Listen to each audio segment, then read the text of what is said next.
Okay, guys, we are live. So for those listening at home, welcome to the Dungeon Musings YouTube channel. My name is Kevin Madison, and I will be your friendly shop steward today, because today we are carrying on with our ongoing campaign playing Paizo Publishing's outstanding Pathfinder 2nd Edition fantasy RPG.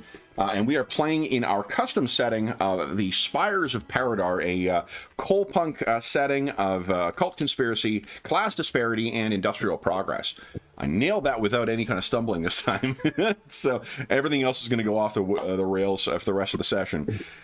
With me tonight are the stars of the Spires of Paridar campaign, the Illuminators themselves. I'll go through the order I've got you guys on the screen here. Why don't you tell us who you are and who you're playing. First up, we've got Sean. Hey, I'm playing Golag, son of Dak. He is a orc witch detective, and has been mesmerized. Was coming back. He's coming back. Coming back strong.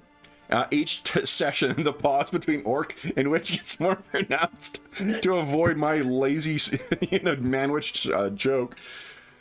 Next up is James.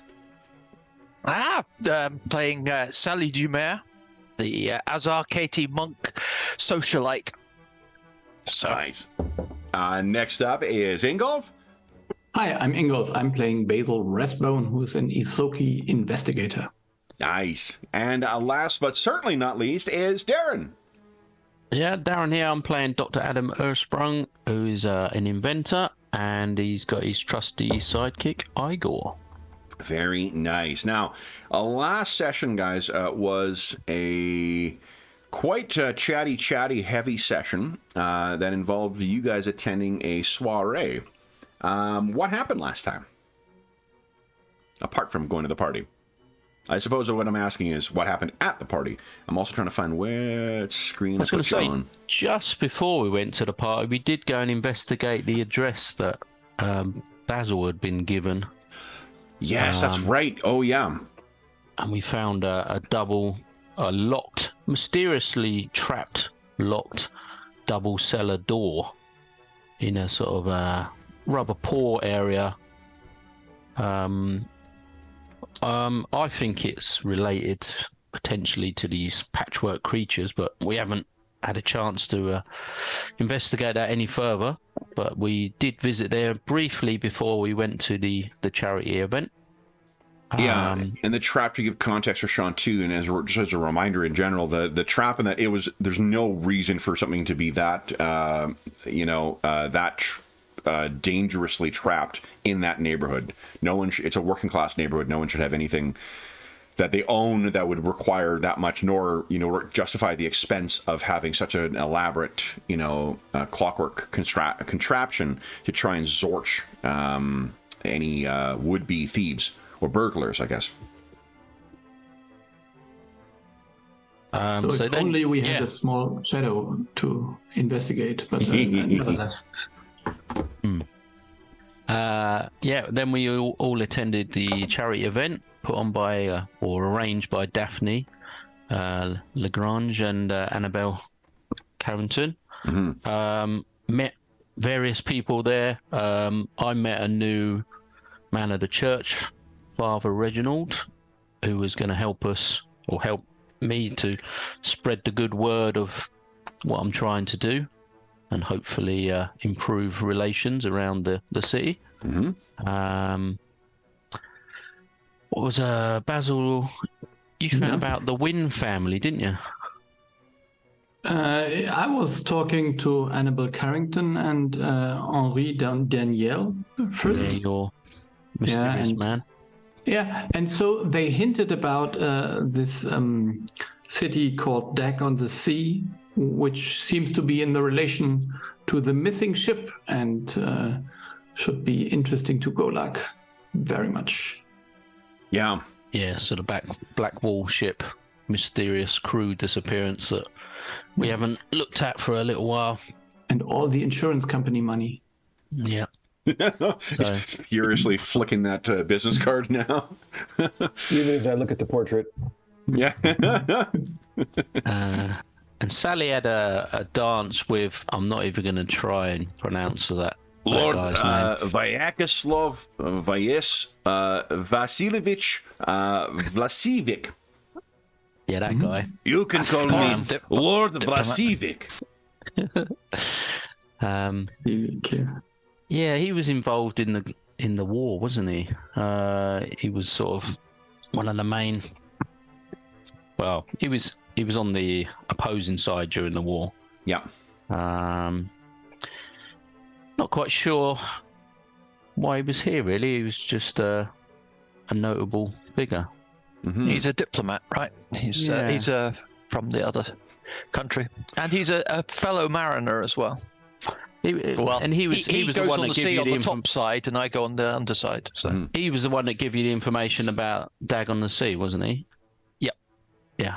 No, he was. It was. Was it not? No, it was. That was Basil's contact? Henri Daniel. Ah. Okay.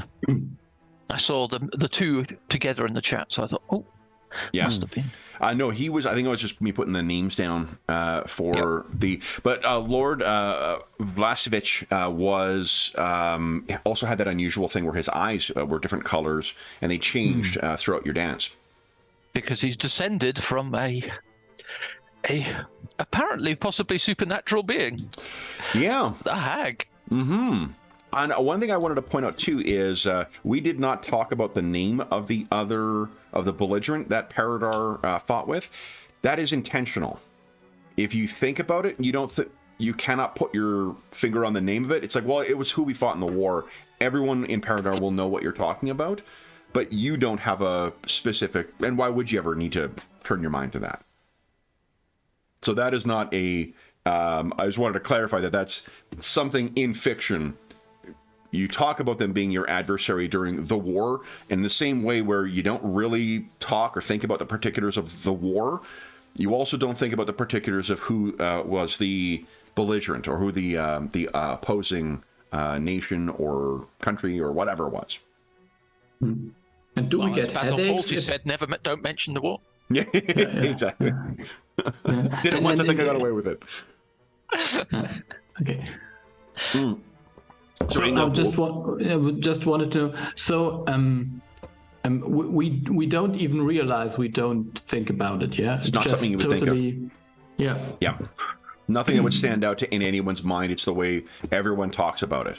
It happened, you go on, you know? Yeah. Yeah. But this is the first time, apart from you have the constant reminder of the corpsman and, everyone else's, Basil's background as a belligerent or a soldier in the war. I gotta stop using that word. I believe I've got all the mileage out of that, the word belligerent for today, so I'm gonna put a moratorium on it. And you have, there were people who pushed science forward during the war as well, but it's not something that if you think of who it was that you were at war with. It's curious too. Have you guys met you have met archaeologists, but you have not met any historians either.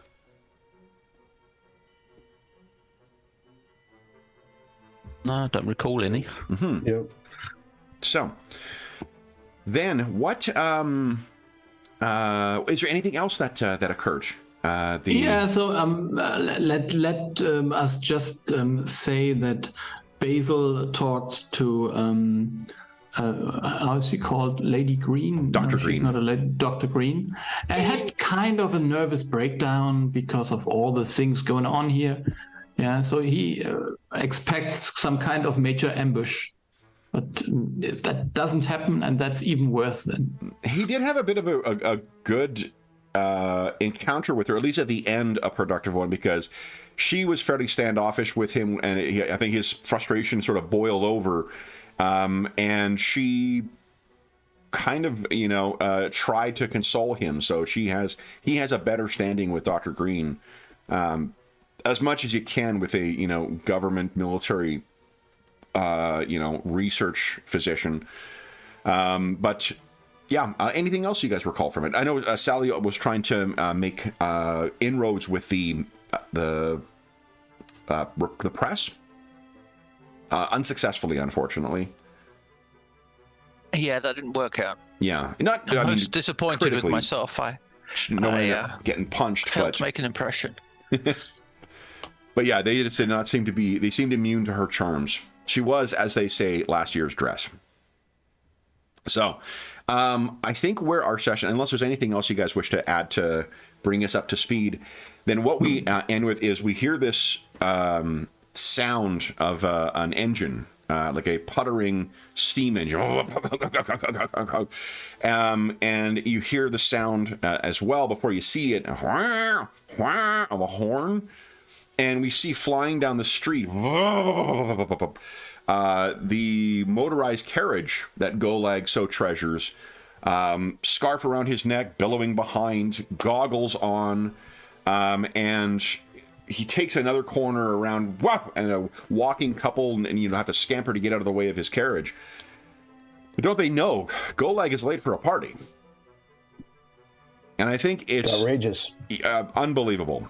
It is nighttime by this point, and we see then this thing, come rumbling up in front of the this opulent house, which is the Lagrange residence. And Golag, why don't you tell us what it looks like as you hurriedly make your late arrival at this charity soiree? Muttering about how Sylvan and can't get good help, and just wasn't alerted in time, and it's just so. Yeah, and we flash back to Sylvan knocking there, the party will be beginning soon. And you're just standing before the, shirtless before the painting. So, and then I will look for the, I'll look for the group. Okay. So I think I can't remember, but I thought that we left with you guys all sort of meeting back up on the second floor. Just to catch your breath and everything. And I think this is where Basil, because you've got your eyes trained on the entrance, they snap over and you see Golag making his hurried and kind of, distracted appearance at the party. Yeah. So Golag arrived. If you haven't seen him or heard him. There's a servant that seems to be being piled under with Golag's accoutrements. Why did he get a walking cane? Had to do everything over. And Golag, you see your companions. And looking quite good as well, too. Sally's got a remarkable dress on. Basil has a extremely impressive hat that sits ever so jauntily off to the side. And Dr. Ersprung is once again, wearing his top hat, which is, threatens to knock chandeliers if he walks too close to them.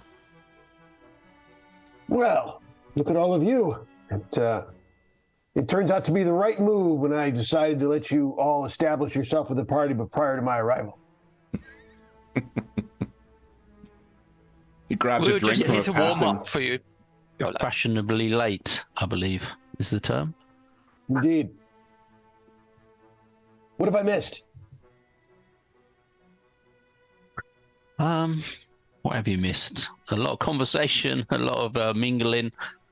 But it has been very good for the purposes of this occasion. There has been a lot of money raised, which I'm very thankful for. And seems to be going fairly well with reporters and all the people that are attending. They all seem to be enjoying the party. What you can see very here, well put on. Golag, is that it seems that Miss Carrington has sent out photographers to go and take photos of some of the individuals who have been helped by Dr. Ersprung's previous clinic. And you can see them up with little testimonials about the type of assistance he has provided. And it seems to be a very well attended and very well, everyone seems to be having a very pleasant time here. Except for Basil. Basil's a little twitchy. Not as twitchy as he was a half hour ago, but a little twitchy. I'll wander over and say, Golag, lovely to see you. Have a nice glass of Widow Clicquot's fizzy stuff. I'm sure you'll like it. show me the way. I'm in. Okay. So is there anything... And who I should be speaking to that you think that you have broken the ice with? Probably the Wind family. Probably Golak is actually the person to do it. With so these are... I was going to say I wanted to meet the Knight family, or at least get introduced or see which member of the family was representing. I think you can see that Miss Carrington is actually bringing someone over to speak to you. And I mean, you know, Basil, why don't you give us a perception check to get the old dice rolling here? Let's see how this works. You have this particular knack for seeing things. I'm just...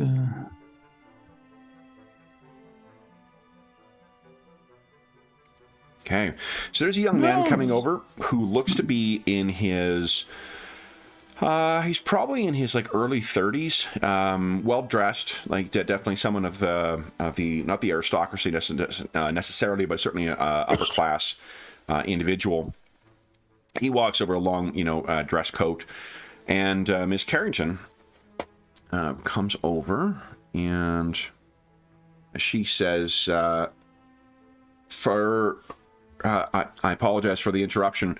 I thought, Dr. Ersprung, you may, if I might trouble you, this is Jeremy Knight. Their family has been very generous with their donations for the Barrowhead mission. And he steps forward and he says, "Pleasure to meet you, sir." And Basil, obviously, Dr. Ersprung has a very unique appearance to him, but there are maybe small aspects of his, maybe like the color of his eyes, or, the way that the timbre of his voice that just reminds you of like, oh man, like definitely not you would not think them to be a direct relation, but you would think that there may be a familial relation or similarity to some degree here. Dr. Ersprung, you don't know this young man at all?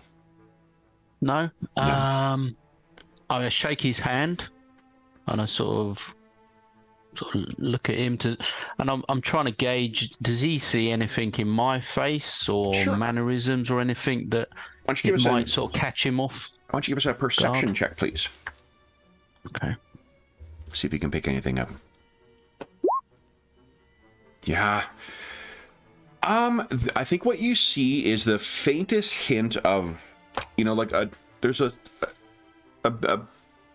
moment of trying to play something, but then it's a transitory thing, and then he seems to immediately dismiss it and just, introduce himself to you and thank you for your good work and whatnot. There's nothing more that he has specifically to offer other than the same platitudes that everyone else has given. Not to diminish them, but he does seem sincere in them, but it's just simply, thank you for your good work. We hope that our donation will assist you in your endeavors. He seems like honestly, he seems no different from any of the other kind of, upper class nitwits that you've spoken to. If you choose to try and, engage him any further, you can do so, but on the surface, there's nothing about this gentleman that makes him stand out any more than what any of the other, rich folks who have glad-handed with you tonight have been. Yeah. All I was going to ask him is, I'd heard good things about his father, and had he continued to sort of, follow that line of work, engineering, and. So what you definitely pick up with a perception roll that good is that the mention of his father, he tries to hide it very quickly, but there is a look of kind of like, ugh. And it says, yes, dear departed papa was quite involved in the medicinal trade. I cannot say that it would have disappointed him that I followed into finance than as opposed to medicine, but one must follow one's own path, I suppose. And it affords us the opportunity to support you in your endeavors, as the family so supported Papa in his. May the heavenly host grace his soul. Well, I'm very, very thankful for you attending tonight, and your generosity will be certainly put to good use. Anytime old Daphne puts on something, you can be certain that we will be in support. And from what Ms. Carrington tells me, this is a very worthy cause. So we are very happy to share our largesse with those less fortunate. Yeah. Well, we general chit chat, and then we'll part ways, I guess. Yeah, and then he heads off. So she, leading him away, she looks back and she says, I can't remember, you haven't told her your suspicions, right? About the connection between yourself and this Dr. or Professor Knight? Yeah, it was Professor, I think he was. I think, I only found out through sort of research at the town hall and that. I don't think I don't think I used any other sort of contacts, so it's only our group that I've sort of given her. I think maybe then what she says is she looks back and she says, did you get what you needed from that gentleman then? I just I wanted to thank him for his kind donations. I think we need to keep good relations with everyone, as hopefully there may be some ongoing support in the future. So I think she kind of holds eye contact with you for just long enough so you know that she knows you didn't ask to meet anybody else at this fucking party, and that's the only person you asked me to meet with. So, and there's nothing remarkable about that person. So there's something else going on here, but she's not going to press it because you didn't bring it up. So all of that carries over in this kind of like, very well. And she looks at Sally and she says, I understand you tried to make friends with some colleagues of mine. Indeed, they weren't as impressionable as I'd hoped. They were a bit of a hard audience, I have to say. And she looks back at the audience. She says, don't let it fool you. On the wages that we make, this is a rare treat for it. They just don't want to give away how much how much of a fun that they are all having. I've spoken to several of them, and I expect that you will find, Dr. Ersprung, that there is very favorable word to be said of yours. Whatever that nitwit Burleyburrow is going to be writing, it will be the influence of it should not reach beyond where the sewers that read that rag anyway. Well, thank you, Mr. Good to know. And however, I may make my departure now. I have a deadline for tomorrow, and much as I would enjoy the company here for longer, I have enjoyed it quite a bit already, and I fear that it may be an early morning tomorrow. So then she turns and says, congratulations, Dr. Ersprung, on such a successful fundraiser. I look forward to writing more about the good works that you will do with that. And thank you for all your efforts once again. Okay. And she turns, Mr. Rathbone, Ms. Dumer, and Mr. Golag. Thank you. My greatest sorrow is to miss your company at this party, but next time, thank you so much for all your help. And I think perhaps next time you could tell me about this meeting relationship you have with Ms. King. Ms. King is the one, is that the one with She's the portrait? portraiture. Yeah, the portrait. Yeah, okay. Yeah. Oh, yes, certainly. I am not a gossip columnist, but I would certainly be interested to see what you have done to inspire her so. Well, I wonder myself, but we can maybe sooth it out together. Okay. So she nods her head and she is off.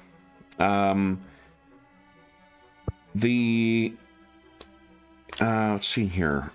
Is there anyone, Golag, that you wish to meet with at the party? There still are folks here. It's beginning. It's going to start slowly winding down, but there still is plenty of people here.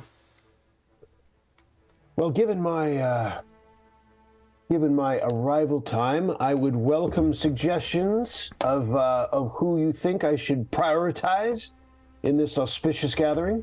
Looking at the party.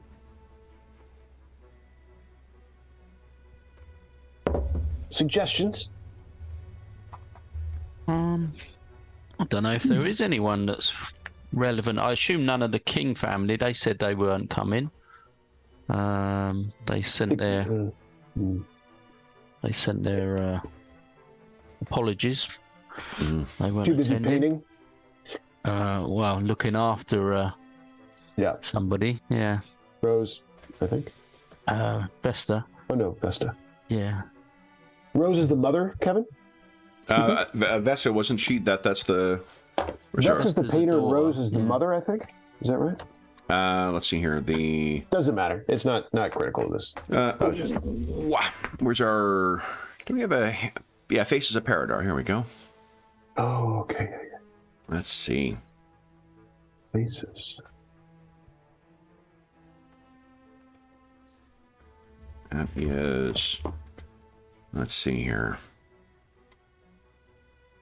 Oh, there it is. Gotcha. Yeah, Vesta King is the one who was the painter.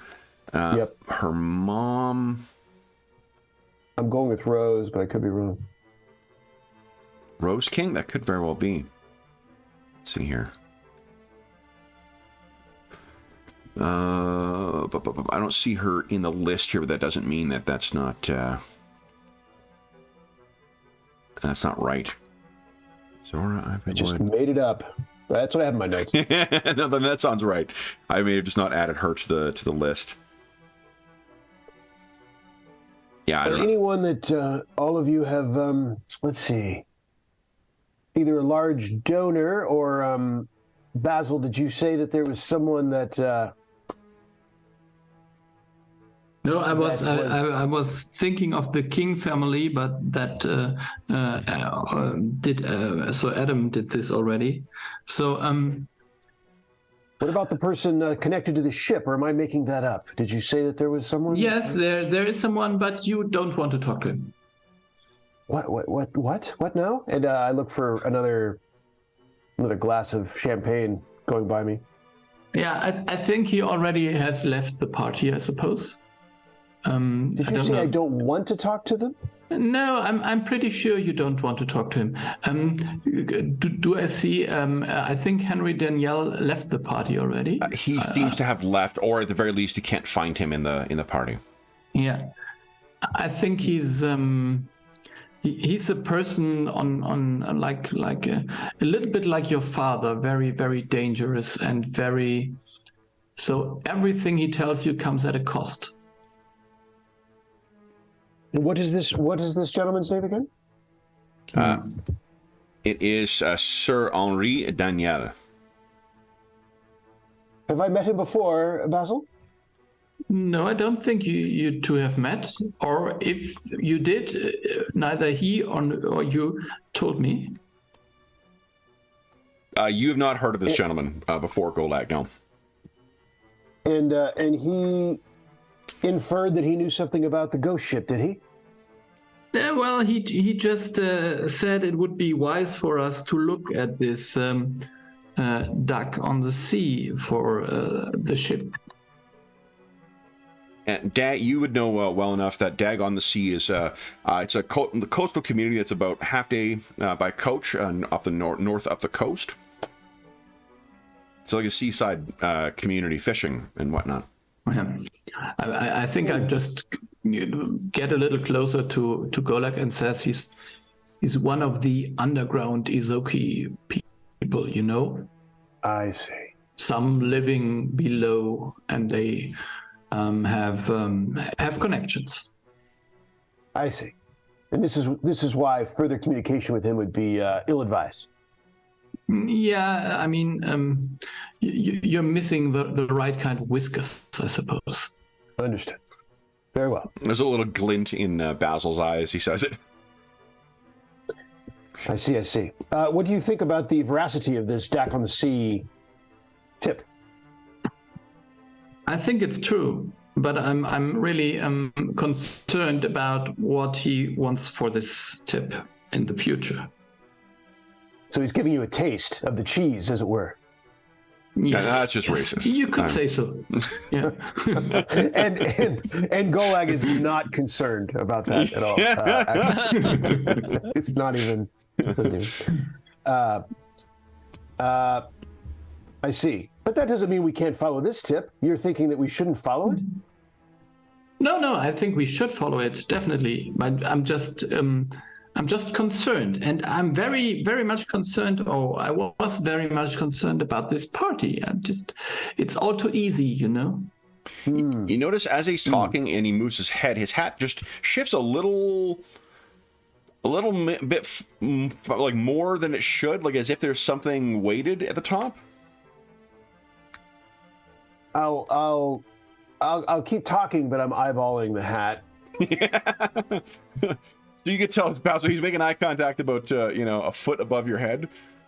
And I guess I'm tall. So Basil plus the hat is, where's my eye level? Am I looking on the top? So Basil is about 3 feet tall. That was only about 4 feet. So like the hat is probably like below your nipples in so height. I've got a pretty good eye on it, right? I've got a pretty good vantage point. You do. Like there's no hole in the top or anything like that. It's just that as he's talking, the hat is bobbing just a little slightly, enough to know that there's something like as if he's weighted it on top in some strange way. Maybe it doesn't fit properly on his little head, but is this a device of yours, Basil? And I'm eyeballing the top edges. Just don't. Let's not talk about the hat right now. And I'm enjoying the discomfort. I think a little bit. Yeah, because although he's looking quite jolly at the party, he has got murder on his mind. It's. I think at that you hear from behind you, "Oh, murder!" And you turn around, and Lord Vlasovic, along with his retinue, are standing there, and he says, "The investigators always have murder on their minds, I suppose." Yes. Well, it makes for a delightful change of pace from parties. Oh, indeed. One might say these could be the death of me. You are a wag, sir. Ah, you flatterer. Lady Dumer, I must make my departure from here, and I wished to say goodbye and to see you soon before I make my departure. And it was a delight meeting a fellow seafarer. And you as well. I look forward to many more discussions on such things. And these must be your companions. Dr. Ursprung, the work you do is a credit to you and your people. You are truly a luminary in the Paridar streets. A good man.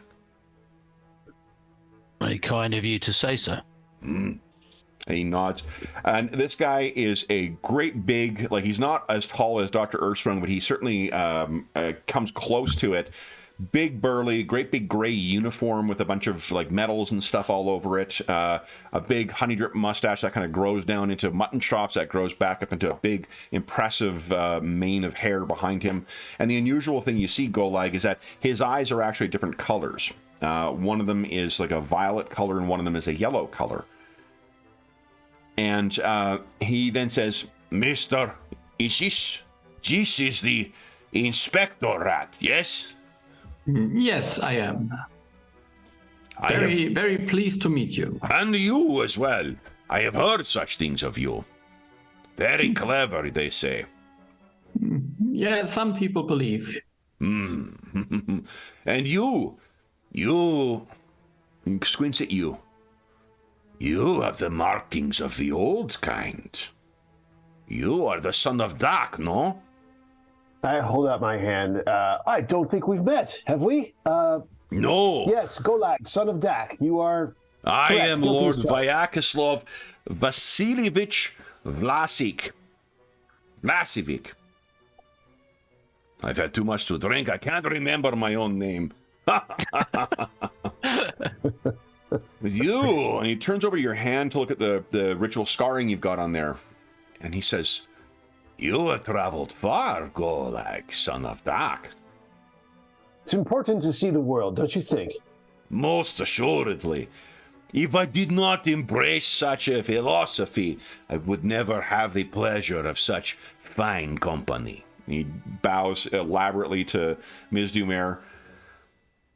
Perhaps this I must make my leave. My handlers tell me we have things to do tomorrow. But I hope this will not be the last time I have the pleasure of meeting you. Perhaps we can talk in greater lengths, Mr. Golag, about your I travels. would like that. I'm sure I have much to learn from your experience. Oh, and I from you, no doubt. Good evening. And he bows elaborately as well, and then stomps his way out. The clip-clop of his boots only matched by those of his retinue that are following him. It seems to be like half of it seems to be like diplomatic people dressed in kind of Paridar gear and whatnot, and the other half are also dressed in military uniforms. So as far as a diplomatic mission goes, there's a lot of military folks in that mission, it seems.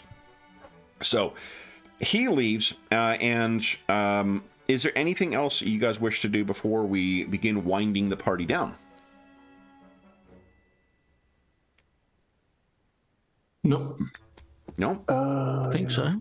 Okay.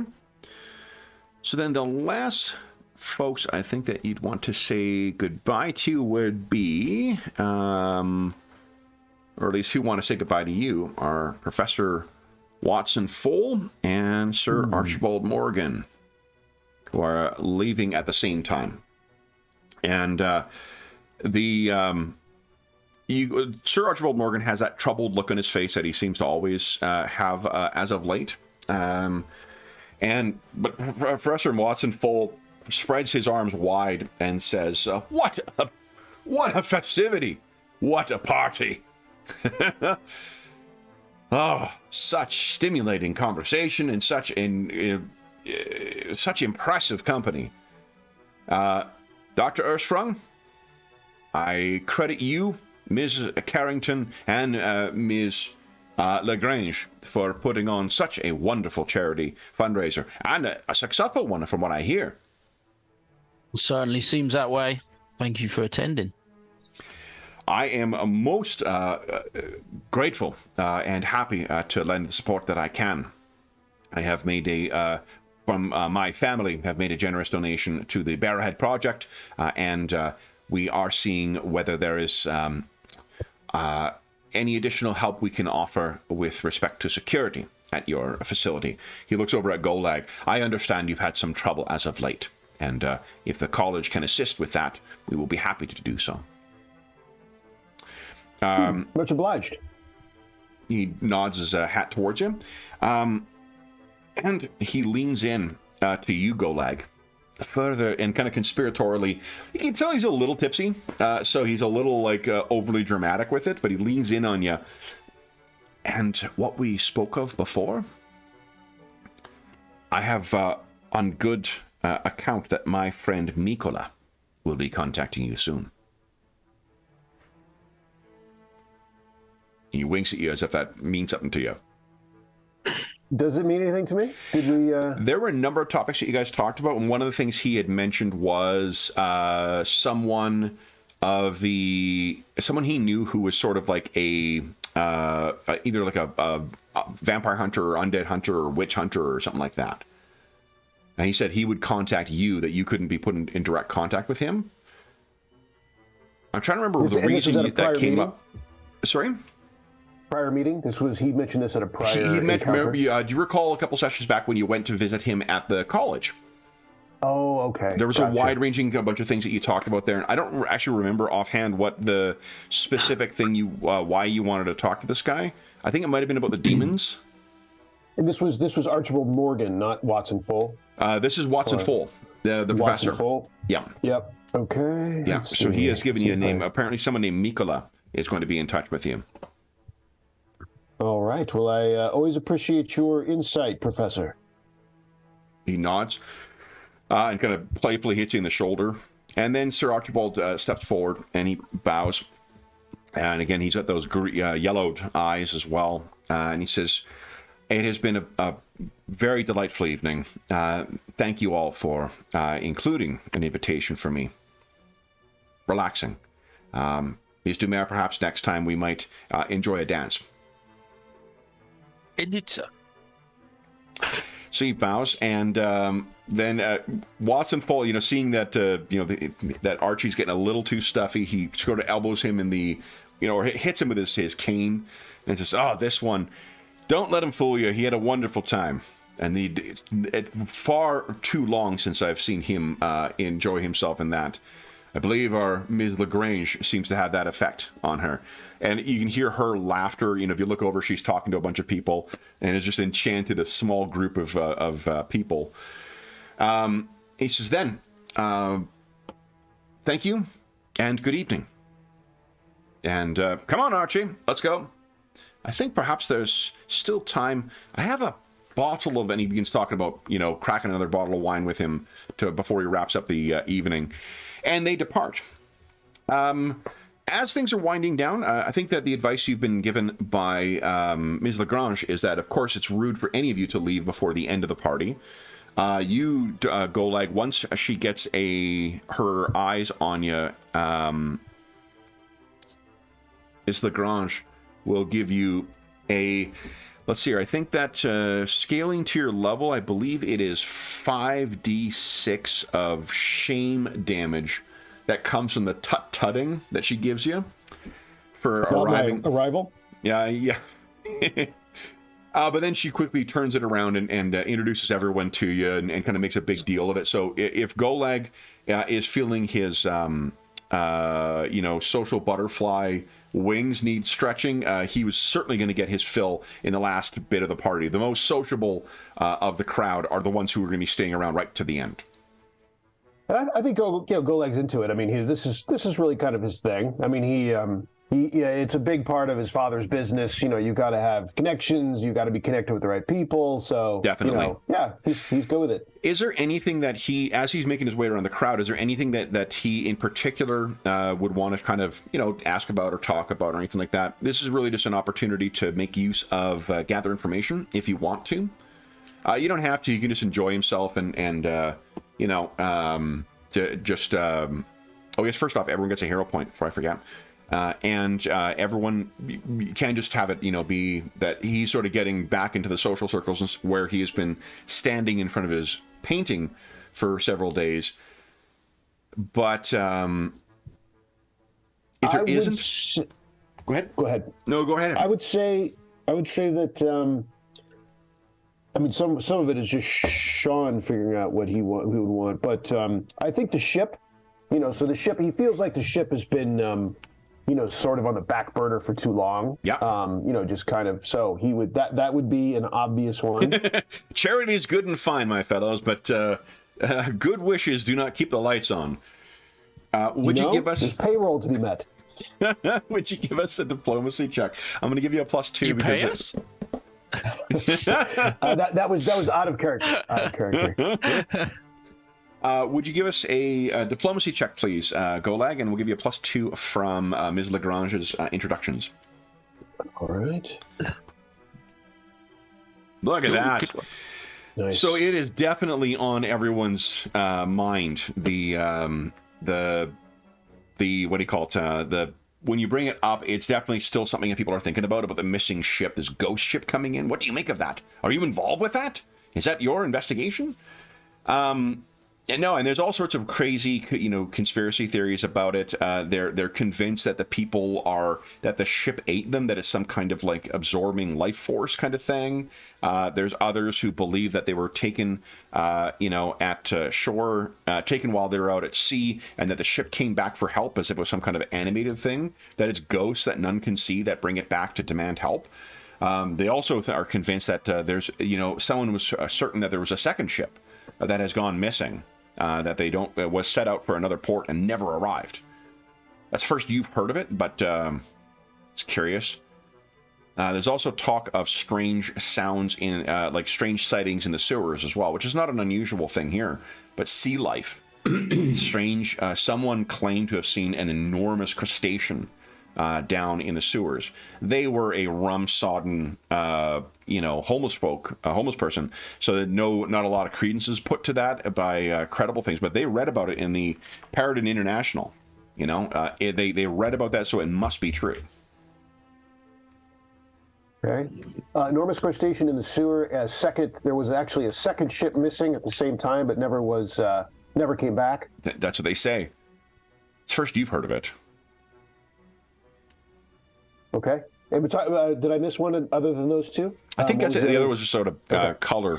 Oh, the ghost ship. Yep. Some thought that it was haunted and came back in. Yep. To demand help, and then others thought that the ship ate the people. Okay.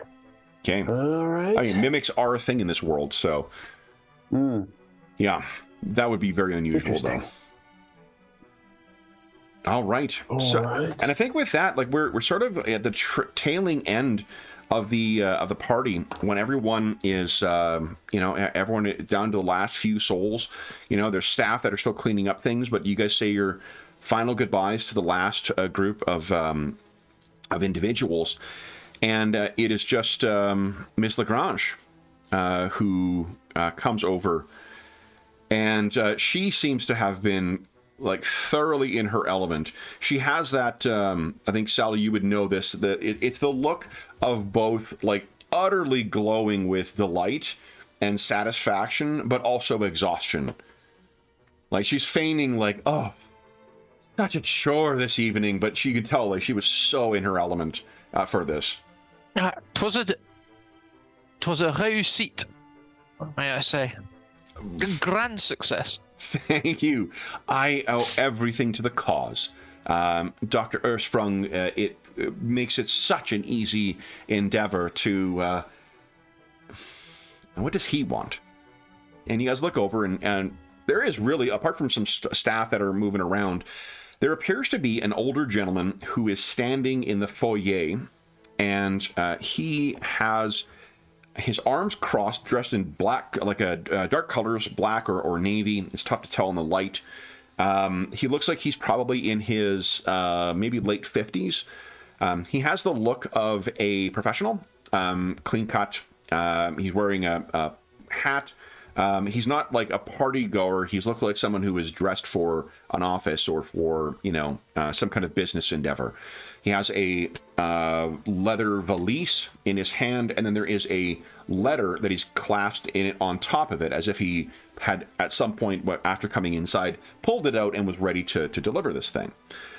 A little further behind that, there are two fairly burly-looking gentlemen, maybe human, maybe orc, because of the height, and they have caps on, and they have scarves at their across their face, gray scarves across their face, and he seems to be looking over at you, and she looks back to you, Sally. And I think I've got an illustration or a image at least of this gentleman. Oop, come on, you. There we go.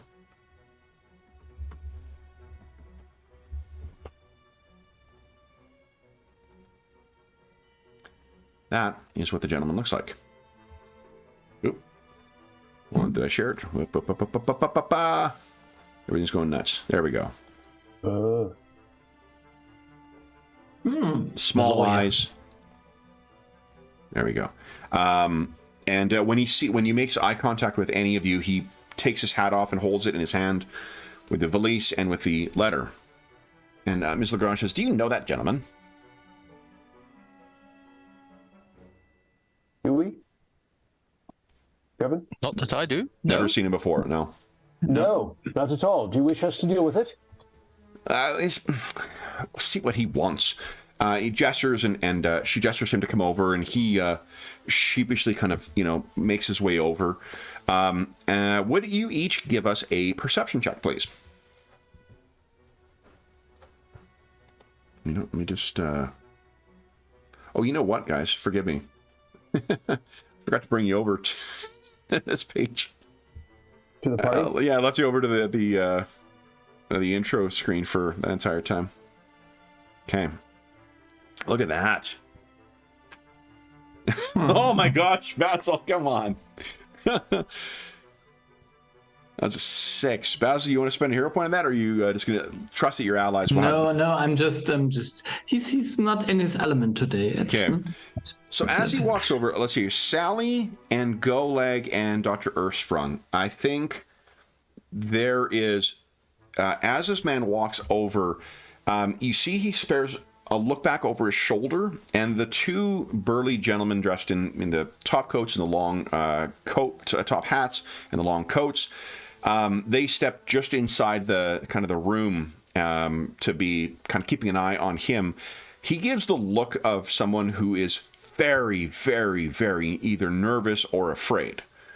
He spares a look over his shoulder and then looks back and tries to compose himself as best he can. Basil, you're not picking up anything of this, but Goleg, Sally, and Adam, this man seems terrified. So he walks up and he clears his throat. Are you Dr. Earthsprung? Yes, that is correct. There's a bit of relief that kind of washes over him. My name is, forgive me, Hudson Head, Esquire. I am a barrister and solicitor. I have a note for you. And he puts his hat uncomfortably under his arm, and then he tries to figure out where he's going to put the valise, and then he takes the hat off and tries to put the valise under his arm, and then awkwardly is opening up this letter and kind of looks back at the others, and then opens up the letter. My office was commissioned to deliver this, and I was instructed by my client to deliver this directly to you. This is verbatim what is written in this letter. Brother, and again I read verbatim, yeah? Brother, I am sorry I could not attend your soiree. I do hope you enjoyed my gifts, even if you spoiled them early. I had means to thank you for the gift you offered, but now find myself lacking on how to do so.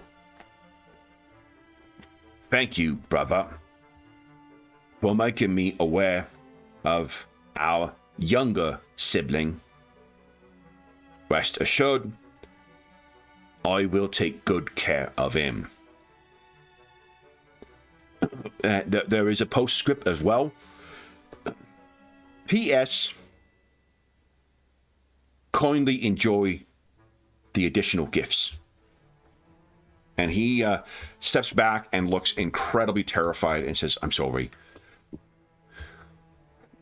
They threatened me. And, guys,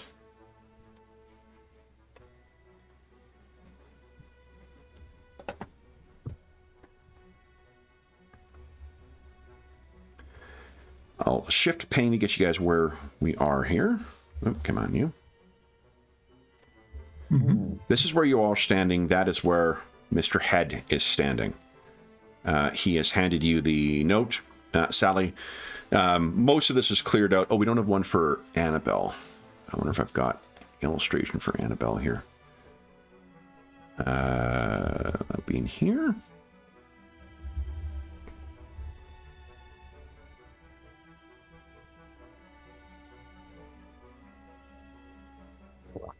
Okay. I apparently am a fan of the name Annabelle because I named a monkey Annabelle. At one point, I got an illustration of a chimp named Annabelle. I don't know where that came from. But I do not have Ms. Lagrange. So I think we'll just... and then there's Anna Banana. There's definitely Anna Banana. I'm a big fan of that. So what you can see is the two burly gentlemen are back over here. And what you see is you hear a thunk and then a tuk, tuk, tuk, tuk, tuk, tuk. And you're like, it looks as if one of them has dropped something. And what you realize is that its fist has dropped to the ground somehow, but it is attached to the hand because there is a chain that runs from the end of the fist, where the wrist would be, back up towards it. And this thing begins tuk, tuk, tuk, tuk, tuk, tuk, tuk, tuk, bringing its fist back up. Guys, would you kindly click on your tokens and then click on perception for initiative, please? And I'll show you where how rude these things are. Whoop, how about I get off the stupid camera? There we go. That is where they are. All right, now I need my...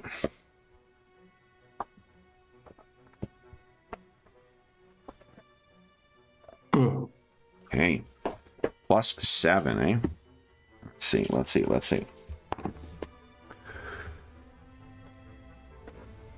Okay, that's you guys. Oop. How about I go to the right layer here? Here we go. Add toin. Okay. So. I have a token status symbol on there. I assume that is old. That is gone. Yeah. That would have been from... that was your, I think, fast healing from before. And go like, assume you've recovered all your spells and what do you call it?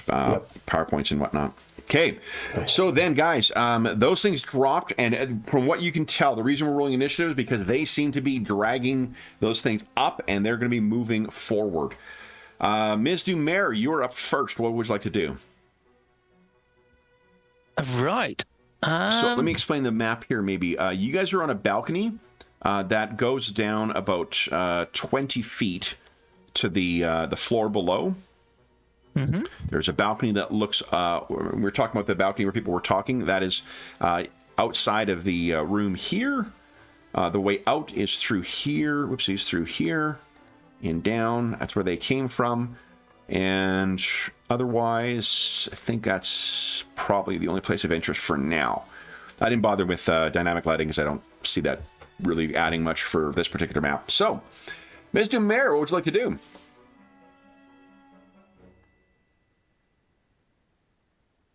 Well, clearly, these are bad sorts, so I am going to move.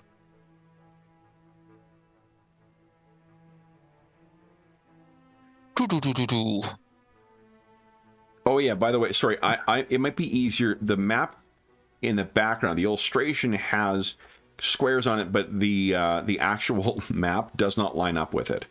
So Gotcha. let me give you the maybe there's an easier to see color here. Is that easier to see, guys?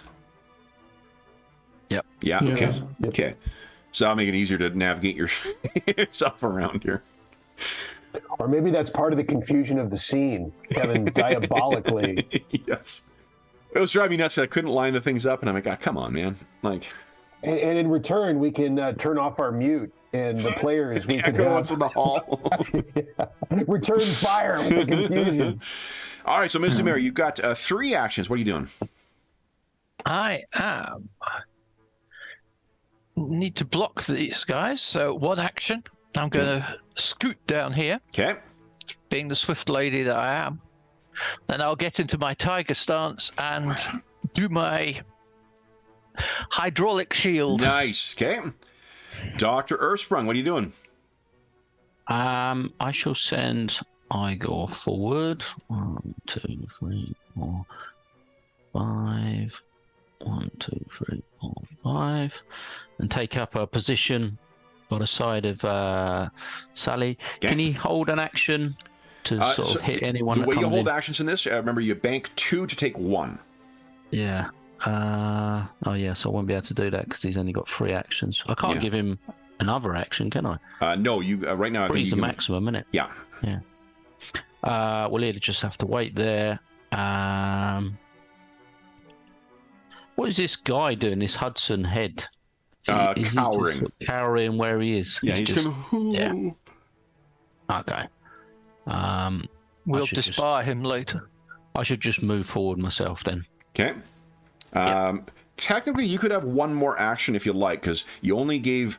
Igor only took 2, so you would not have had to invest 2 of yours. Oh, actually, sorry, Igor. Oh no, he only gets 1 free action if I don't do anything with him, so he wouldn't get. Yeah. Okay. So, do you want to get a weapon out or something like that, or? Yeah, I'm gonna just get a weapon out myself. Okay. What weapon? Yeah. Oh, I ain't got any weapons, have we? I'll reach for a There hat is off of someone. the buffet table is at the other end here, and I think you can grab approximations of whatever your weapons happen to be, other than the firearms, obviously, over there. But like, there's probably like a big, cutting board that would double as your hammer. So everyone passed off all their stuff when we arrived. Is that what happened? I think if people didn't bring this stuff because it would be rude to be carrying a sword or Gotcha. at the party. Gotcha. Yeah, Although, just so Basil's about to reveal his very very forward-thinking fashion choice. The hat. Yep. He certainly used his head this time. Oh. So, Dr. Osman, does that change your? Would you like to run over and try and grab something? Yeah. So where would it be roughly? Buffet table would be over near here, I think, in this corner.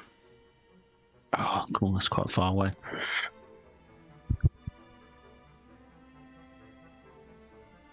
No, I think he wants to. I don't think he wants to go that far at this stage. Okay. No, he's going to hold there. Okay. Basil. So yeah, I think now it's time to do the head revealing. So he takes off his head, grabs into the top from the inside, and produces his weapon. Okay, that'll be 1 action. 2 more actions. So yeah, I think I would go over here and say, "Come on, move out of the way. Get into safety." Okay. And probably say the same to Daphne as well, but I think she's already gone or so. She'll probably grab him and run him behind these this pillar over here on her turn. Yeah, okay. Okay. You still have 1 more action, Basil. Yeah, I know. I mean, I could... Yeah. Can I identify what kind of constructs these are? Sure. I mean, Why don't you give us a seek check first? I'll see if you can see. They are fairly heavily concealed right now. I tried to find an illustration of it, but I couldn't find an appropriate one of the stocky guy with a scarf across the thing and a hat, low hat so down. you mean perception again? What did I say? Or Perception? seek, so... Yeah, seek, that'll be perception then. Yes, yeah. Yeah. There should be somewhere a request. Yeah, that's behind the screen. as Your always. pop-up is hiding? Yeah. Oh. No, I think I will re-roll that one. Go right ahead. That's, yes. Okay. No. No. It doesn't want to be. So you can't even yeah. make out whether these are human or whether it's, like fake hands they've got in there. Yeah. All right, so then it'll be the Chain Fist Construct's turn. You hear a scream from a servant on the balcony because on their action, 4 more of these things are coming over the side and coming in. And what you can see from those, you guys look across here, they are all dragging. It's like their fists can disconnect and go out like 10 feet away from them to hit or grab. Their hands also seem to be splitting as if there was some kind of a gear-like mechanism to make their hands bigger and their fingers longer. And they don't seem to be wearing boots because their feet likewise seem to be grabbing and gripping on things. You likewise hear a smash from behind you. as two of these things come in, and you can see now why they are wearing no feet, because their feet likewise split open like some kind of clockwork mechanism to grip more solidly onto this, and they leap down from the shattered windshield, the shattered window, and make their way in, and then the two in the area there, they pull back, and their arms extend, check, and then like a kind of a almost like an anchor unspooling. You can hear the rack of the chain within as they lash forward. So against Igor, let's see here. That's a 27. Yep. A crit hit or not? Just 21. Just a hit. Okay. Yeah. Awesome. Okay. So he takes 8 points of damage, and then what happens is, as this thing slams into him, like a hinge being thrown, those fingers kind of lock around him, so he is gripped. This thing then runs 1, 2, 3, and leaps off the side, and then tries to yank him over the sides. Let me see. This will be a contested athletics check. I only rolled an 11. So, all right. So then Igor, lings his feet in, and the chain is pulled taut, but he's not pulled over the side, and this thing kind of swings underneath. The other one is going to again kind of pull the fist back and then out towards you, Sally. There's no way that misses. You duck out of the way of the first strike. It then brings the second fist around. I think that's a miss as well. My armor class will be 25. 25, yeah. This is it's a miss from the second strike. And then I think I'll go for the third. Okay, that is actually a 20 in total, including the modifier, so I don't think that's good enough, right? Nope. This thing tried to go for your leg, so this is... And you can quite clearly see as it's thrashing around, its jaw kind of falls away, and you can see that this is... it's a human for sure underneath there, but it seems as if there's lots of big bolts and staples, like an incredibly crude version of Dr. Earthsprung. That is all from the Chain Fist Constructs. It is Golag's turn. Chain Fist Construct was the name of my Nine Inch Nails cover band in high school, by the way. I am going to cast a new spell. Nice. A fresh one. Okay. Let's see. Let's see. So this is just to put it into the chat. Okay. There's no roll. Good. Okay. Love it. Okay. Great. And playing the classics too. Yeah, it's a classic. Yeah, love it. They were doing this in the 80s, I'm pretty sure. I just got caught up on Walking Dead, and they played an Aha song, and like every episode seems to have some great 80s tune in it. So yeah, nothing wrong with the classics. So you cast this, and we see what, like three shadowy images sort of coalesce into almost lifelike. Yeah, I think there were shadows there that, it gives the appearance of shadows that you didn't know were there. Yeah. And suddenly they become, flesh. Nice. Illusory flesh, and are mimicking what I'm doing. And these distances are accurate, right, on the screen? They are, yes. He will be 20 feet down. Although he'll probably be about 10 feet down, because he's swinging on the chain at the end of his arm. Yeah. My challenge is to figure out if there's something else I can do with that last... The distances are a little far for all of my action. What about the ones at the top? Do they have any... They're 50 feet and 55 feet away. Oh, yeah. Up there. So there's 8 total so far that we see? 1, 2, 3, 4... Yes, there's 8 in total. One action. Let me see... If you have anything to ready as well, too, you can do that. Do I have? I don't have my. Oh, I don't mean ready pistol, like, right? so I don't mean the ready action. That would be take 2. I mean, like, if you need to grab a weapon out or a gun or anything like that.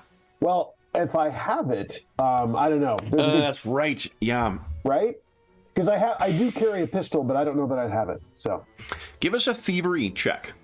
Let's see if it would have been. We'll leave it to that to see whether it was taken from you. okay. 17. I think it was found on you. Yep. Okay. Okay. They know to pat me down at parties. It's Yeah. a thing. Exactly. Always a good sign. So, anything else you wish to do with that last action? I cannot. Everything's out of my range. Everything's out of my range. I'm sure I will regret this later. Like, why didn't I do this? But I'll let it go. I can't think. I can't. All right. So then it is 1 o'clock my time. So everyone gets another hero point. Let's. You know what? How about a movement? I'm gonna move. Yeah.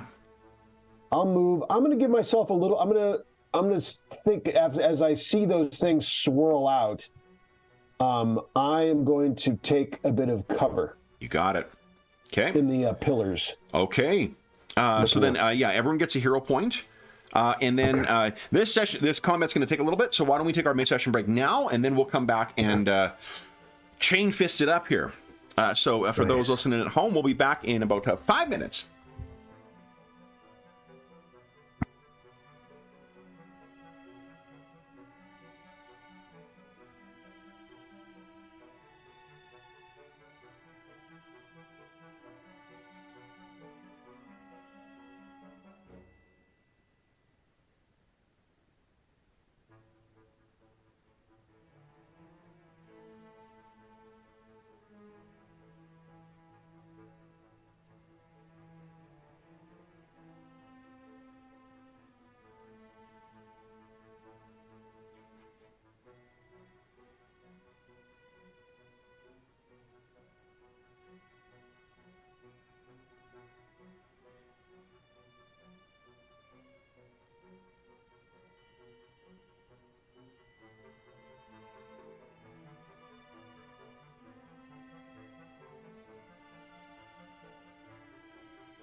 All right.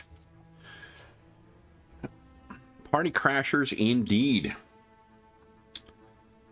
Okay, okay.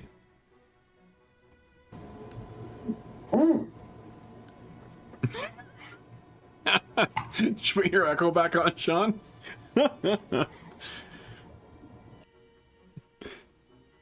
Oh, you're muted altogether right now, Sean. I think you might be muted in... Oh, you're muted in Zoom. It anytime I reconnect, it turns off the mute, so I have to remember to. Oh, is that ever neat? Huh? Yeah. Yeah, I mean, like, hopefully this will get fixed by Roll20 soon, you know. As soon as the new... Like, they've got that new camera system, and as soon as you can actually move the cameras without popping out them, we'll just use that from now on, because like the resolution on it's quite good, and everything else is great. It's just that we can't reposition it. It's not of value for us right now, so...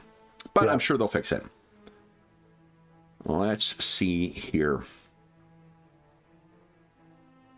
Oh yeah, Miss Dumer will be up next. Okay. Okay. We had so much fun with the map last time. I felt like we had to have a map again this time. So. Yeah.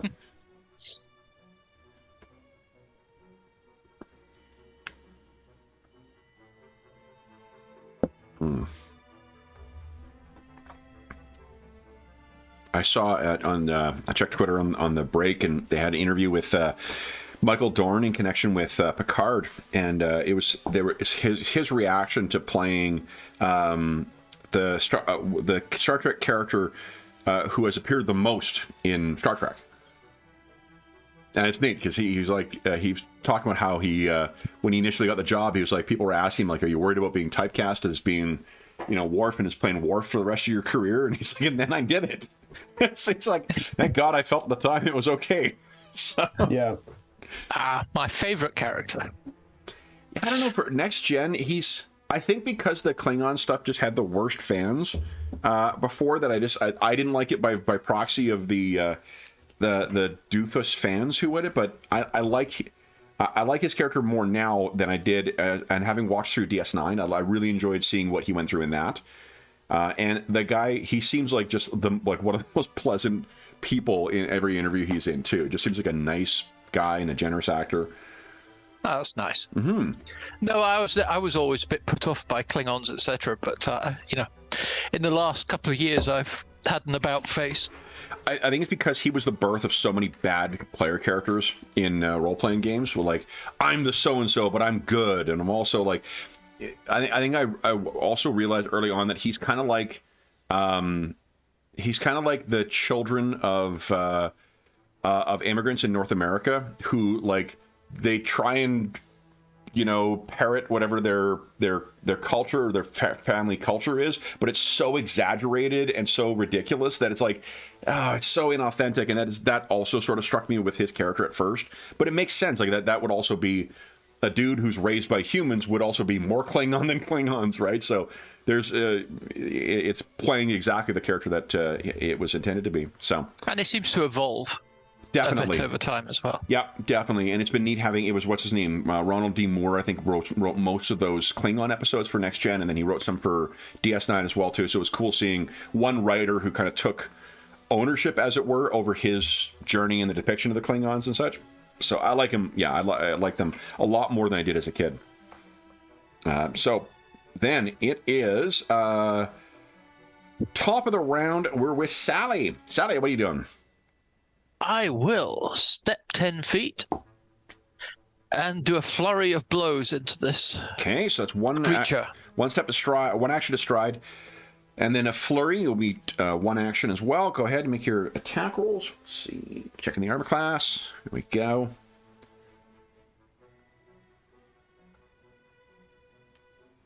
And swing. Holy smokes! Yeah, that's a crit. So, wow! Oh, come on, Madison. There we go. That is a huge hit. The first one. Go ahead and make your second attack. Oh, and he's bleeding as well because of your bleeding as well. Yep. Yeah, because your tiger stance. Let me put a blood drop down there. Where is it? Blood. You know, I love that they've got little like iconographs or icons you can use on your tokens and whatnot, but like they're so obtuse. Yeah. Like the snail, I get it, you're slowed, but like what the hell's the half heart that's breaking apart? Like, what is that supposed to? I think you can change them now these days. I mean, I don't know if you want to do it this second, but I mean, it's worth looking into. Oh, so you can download other ones? I think you can. That's an old memory. Sure, that's great. I'm gonna use the radioactive symbol for bleeding. Yeah. If nothing else, we'll remember that. Okay, and that's a second hit. Wowzers! Look at this. So Sally, with 2 hits, wham! You hit this thing. You can hear like this breaking of springs and soldered bits that are coming apart, and then you follow up with a second. Wow! It's not a critical hit, but it's a big, big hit. You still have one more action. What would you like to do? I will go for the third, just in case. Sure. Oh, That one, tragic. it's actually not far off though. It's a near. Whoa. And this thing's nearly down. Like he's standing at a strange angle. You've clearly broken something in there. You can hear the cut, cut, cut, cut, cut. It's like the chains in his arms are caught on something busted. Dr. Earthsprung, it is your turn. What are you doing? Okay, I'm gonna start with Igor. Is Igor still attached to this construct? Hold on, I need to. Oh boy, I forgot to decouple the tokens from the character sheet, so you may notice that all of the tokens have now gone down to 1 hit point. Oh, that's more impressive than I thought. Sally, yeah. Bush League DM, guys, my goodness. Yeah, sorry about that, boys. Let me just do this. You can go ahead and tell us what you're doing. I'm just going to fill up the... replace the... No, I was just asking, is this hand still attached to Igor? Yes, he is still grabbing onto Igor. Yeah. So, Igor's going to try and take advantage of that and maneuver over to this pillar. Okay. And actually sort of pull him into the pillar and just try and knock him. Oh, knock him apart. Pull him out. Okay. Yeah. Nice. Sort of stand behind, so the pillar's between him and this creature, and just yank him as hard as he can into the pillar. Okay, so it'll be one. Let's think this through. So it'll be one action to stride over. He's still not going to be able to. He's not going to be able to touch ground. The chains are long, but not quite that long. No, he just wants to pull him into the pillar. Yeah. And then, so why don't you let's just make this a what do you call it? A athletics check. Yeah. Sorry, I'm doing cut and pasting at the same time too. That's why I look so pained. Trying to do 2 things at once. All right, and I rolled a that is a 27 for the grapple. So go ahead and give us a. Okay. Do you want to? Okay. Yeah, you can spend hero points on your minions. Do you want to? Yeah. Hero point that. The reason being is that's a crit fail then. So I may let him try and yank you over. Yeah, I'll roll again then. Okay. Look at so it didn't quite beat him, but very close. So you swing him down, and you see that those the feet go up, and again, like it bursts through these shoes that were on, and you can see the foot breaks open like some kind of clockwork thing, and kind of hits up against the pillar. But then you swing it away. Igor still has one more action. Yeah. So he's sort of dangling at the moment, I guess. Yeah, this thing's still grabbing onto him. Yeah. Would it be a minus to try it again? Because it'd be a second. Yes, because it would be a second attack. So it'd be -5. I rolled quite well on my athletics check just to give a... I'm going to try it one more time. All right, so this time it is 19. There you go. Well, that's without the minus. No, that's without the minus because it don't give me the option at the moment. Nuts. Okay. Okay, so he swings him in, and again, he sort of catches himself so he doesn't take any damage on that. Dr. Ursprung, you still have one more action, right? Yep. Seeing these others coming from the north, he's going to head up towards to defend the civilians, we'll call them. Okay. Then it is Basil's turn. Are you in Basil? Oh, you may be muted, Ingolf.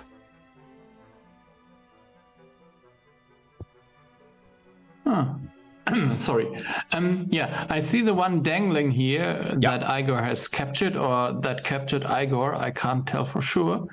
And so I think I move a little bit closer, like this. Use my strategic abilities to find the perfect place to hit this guy and shoot He'll him. be flat-footed. If he's just hanging there like a rope, he'll be flat-footed against your attack, so... Yeah, okay. So let's shoot him. So this would be this one here. And I would add this bonus. Okay. Nice. Yeah, so you line up and with the hit, blood and gears go flying out the back. Now, is there precision damage on top of that? Yeah, I will to 2d6 come here. Oh yeah, I just should have. So it's 7 more damage. 7 more, nice. Okay, let me see which, okay, it's the first one. Yeah, so that is enough to just, you blow this thing, springs and whatnot fly apart, the hand, the chain breaks off, and the hand kind of suddenly slackens, and it just slides down and falls down. Igor is now completely free. You still have one more action, Basil? Or did that take 2? No, yeah, 2. Okay. 1 for the strategic aiming, so I'm at... All right, so it is Chain Fist Construct's turn. All right, so we got the one that's facing you. It staggers back, Sally, and then the bleeding hits. Then it kind of wobbles, and then you hear this kind of like a crinking of metal kind of pinching, and then it just breaks. He bends in half and falls down dead. Now I'm just going to put an X there because he is my initiative tracker. And now I know which one not to erase. All right, so then the ones across the other side, they go stalking forward and will leap over the side. And each of them like slams its hands down so that they grab on, and then the chain unspools so they can all land safely on the ground. And then their hands sort of like swivel, like go back over and pull the chains in.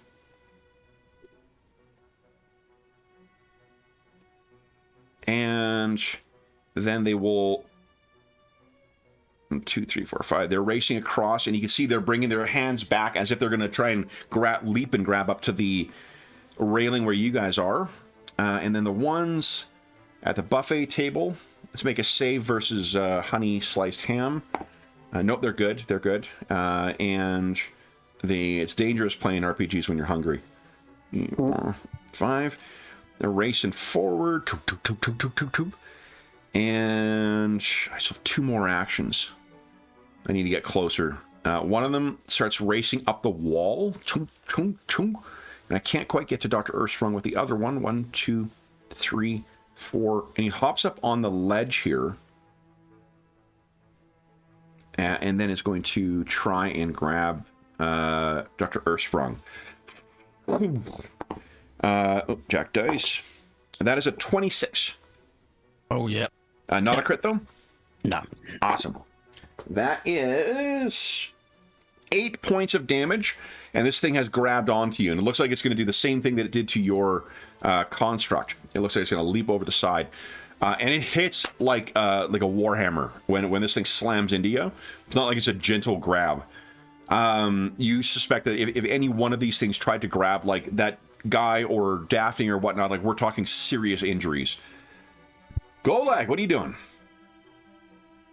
I have a question for you on not a new spell, but an old spell that has grown to the point where I may try it, depending on what you think. So I'll put it in the chat. Okay. Go. Animate dead. Nice. Okay. The question is, since we're indoors, like it can only last for up to a minute. Yeah. So if I thought it would take more than 60 seconds to get into the scene, I'm not sure exactly how this would work. You know what I mean? So if it crawls right out of this building floor, obviously that would work. But if it has to make its way from a graveyard or, something. I think you may need an actual body to do that, but let's double check here. Okay. Okay. Yeah, is it not animating like someone you've already killed as such, an enemy? Okay, because it says your magic dredges up, so I took it to mean a body already in the ground that just happens to be, let's see here. Part of the ages in the ground somewhere. I could be wrong. I think it's Secrets of Magic that's from. I just say double check. Summon a common creature. Yeah. Yeah. Yeah. Let's see.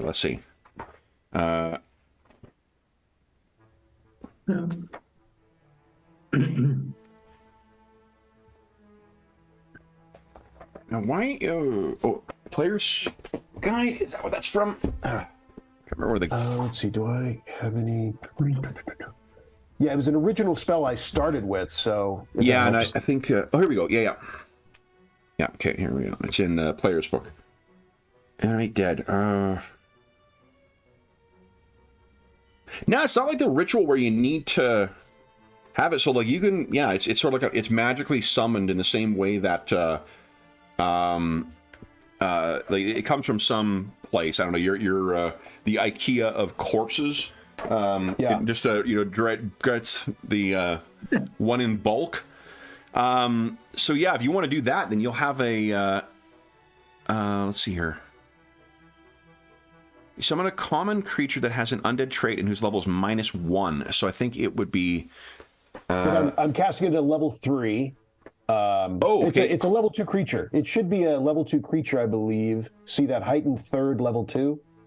Yeah. Oh, I see. Okay. So a level 2 creature. And I've got some examples for you. Yeah, since what do you got?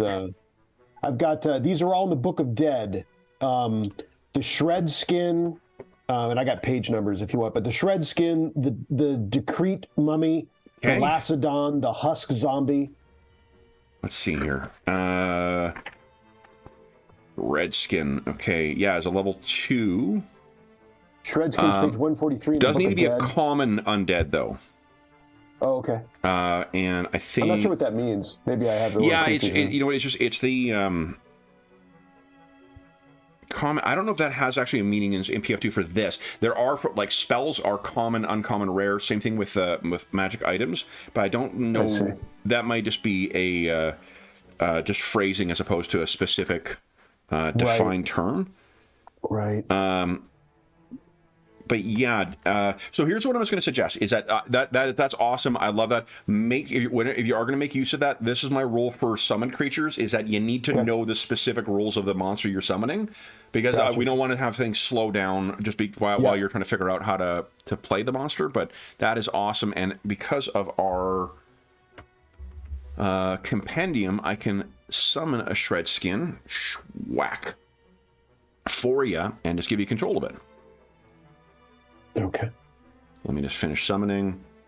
There we go. Perfect. and allow me to give you control of your shred skin here. Go and go lag.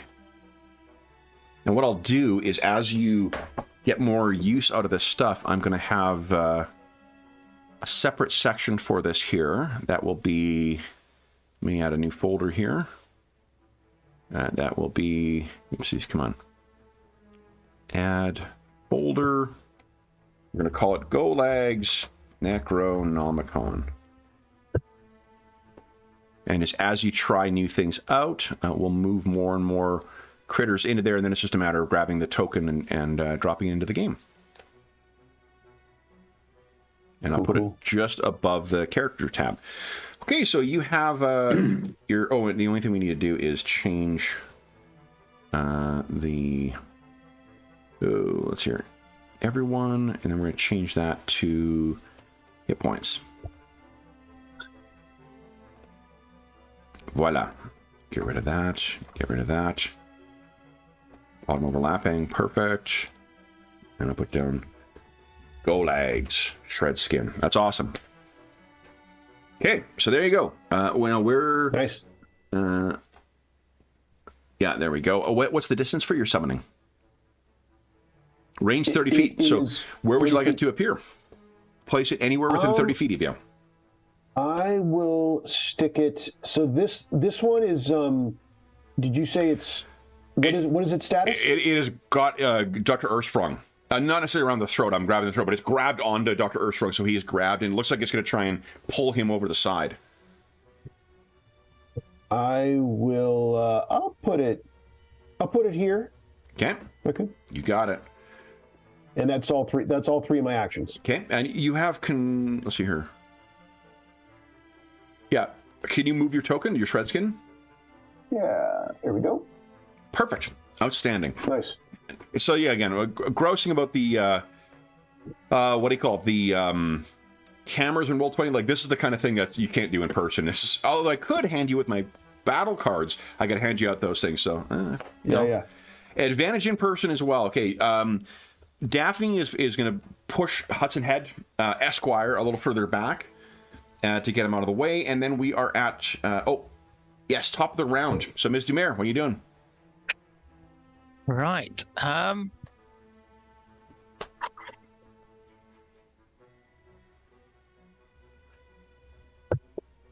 I shall move.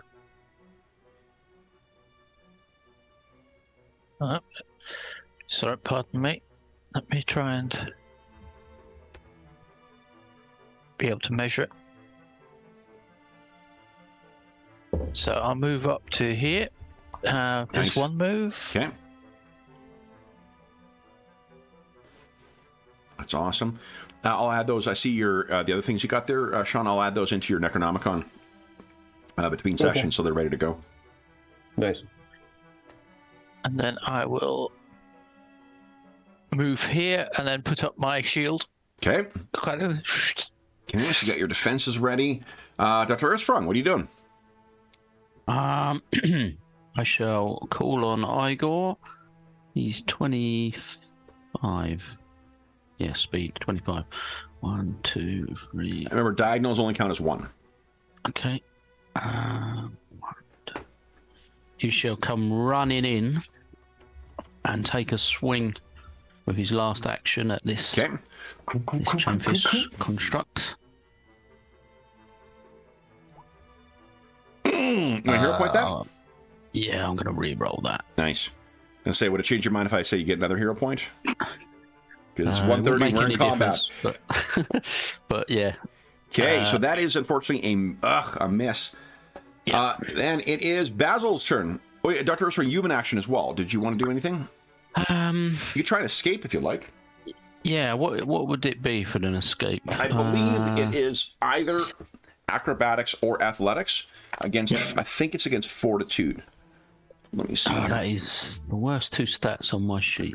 I could actually make it worse, potentially. That is true, but... Well, he's got minuses on both of those, unbelievably. You can use your unarmed attack modifier as well. So like attacking the whatever is grabbing you. I can make an unarmed attack, can I? Well, it's you use that as your modifier, not that you're actually attacking. Yeah. Okay. Here we go. Escape.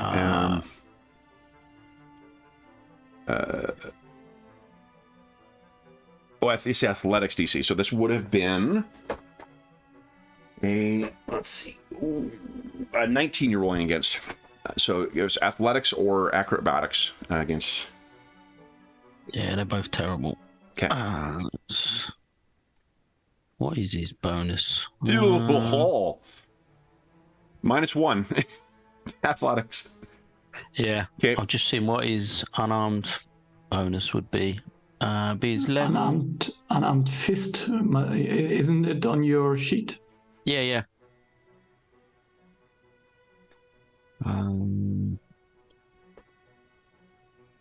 Was it agility?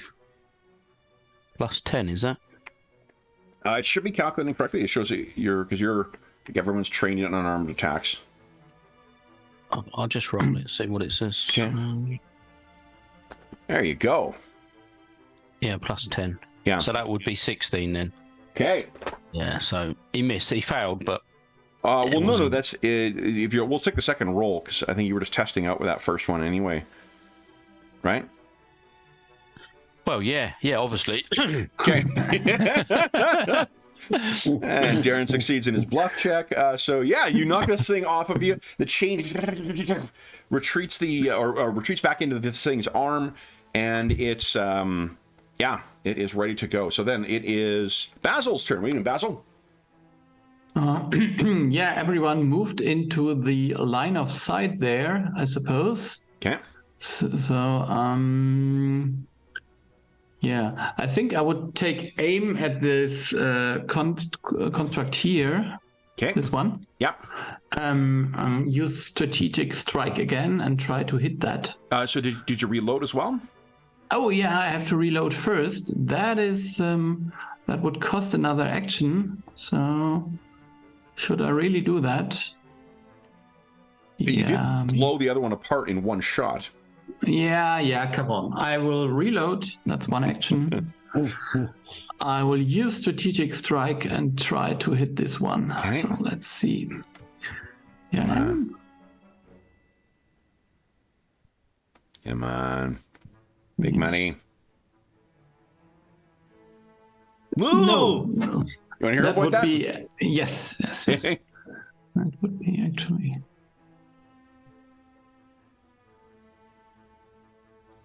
Yeah, that There would you be go, much nat better. 20. Love it.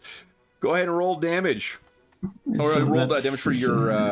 yes, so I would just use the damage Precision? dice.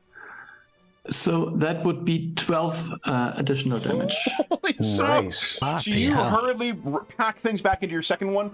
You bring the gun over, and then again, a single shot, and this thing just... pinwheels around, unspooling its chain, and it hits the ground, dead. Then it is the Chain Fist's turn. All right. Well, this thing does not like how this is transpiring, so it's going to try and first hit Igor. Shwam! It's the one engaged. 15 doesn't hit, I don't think. And then... No, it follows up with a 16. So it's trying to really get a hold of... No. So that one that's in front of Igor, it's just flailing away, trying to get at him, and this is not succeeding. Let me grab 3 dice here. This will probably be an easier and faster way to do this. All right, Ms. Dumer, the one that's facing you. It swings its chain fist around. There's no way that's a hit. There's no way that's a hit. Nat 20 for the third, though. Oh, right. So, Sally, you are able to deflect this thing, but there's finally one that comes through. And that is 9. That's 15 points of damage. Oof. And it grabs hold of you. And then the ones down below are going to run forward, then leap and grab. And they're all sort of perched. Oopsies. There we go. They're all perched on the ledge there now.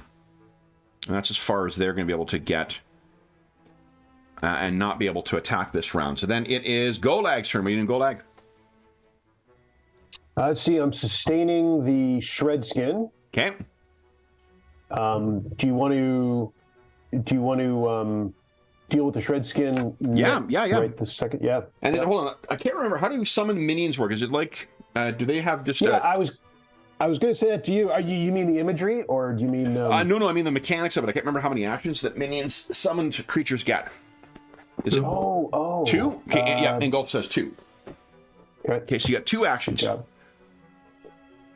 It wants to engage this. Okay, so... diabolical. If you go into your Necronomicon, you should be able to open up the shred skin, and... Yes, I'm looking at it now. It's got jaws, it's got compression. So the melee strikes would be... jaws plus 11, it says. Claws plus grab, and then it can constrict as an action if you wish. Yeah, let's do it. So how about we do the melee attack and then the constriction will follow. Yeah, so whatever works for me. Go ahead, okay. And then you can give us a narration of what we see. And do you think it was appropriate for it to be crawling out of the ground, irrespective of reality? Kind of. I think it would appear to be that, like it would be shadows that form, and then this thing kind of like almost like a sheet caught in the wind that would kind of flap out, and then only it's got teeth and claws and a really unpleasant attitude. Yep.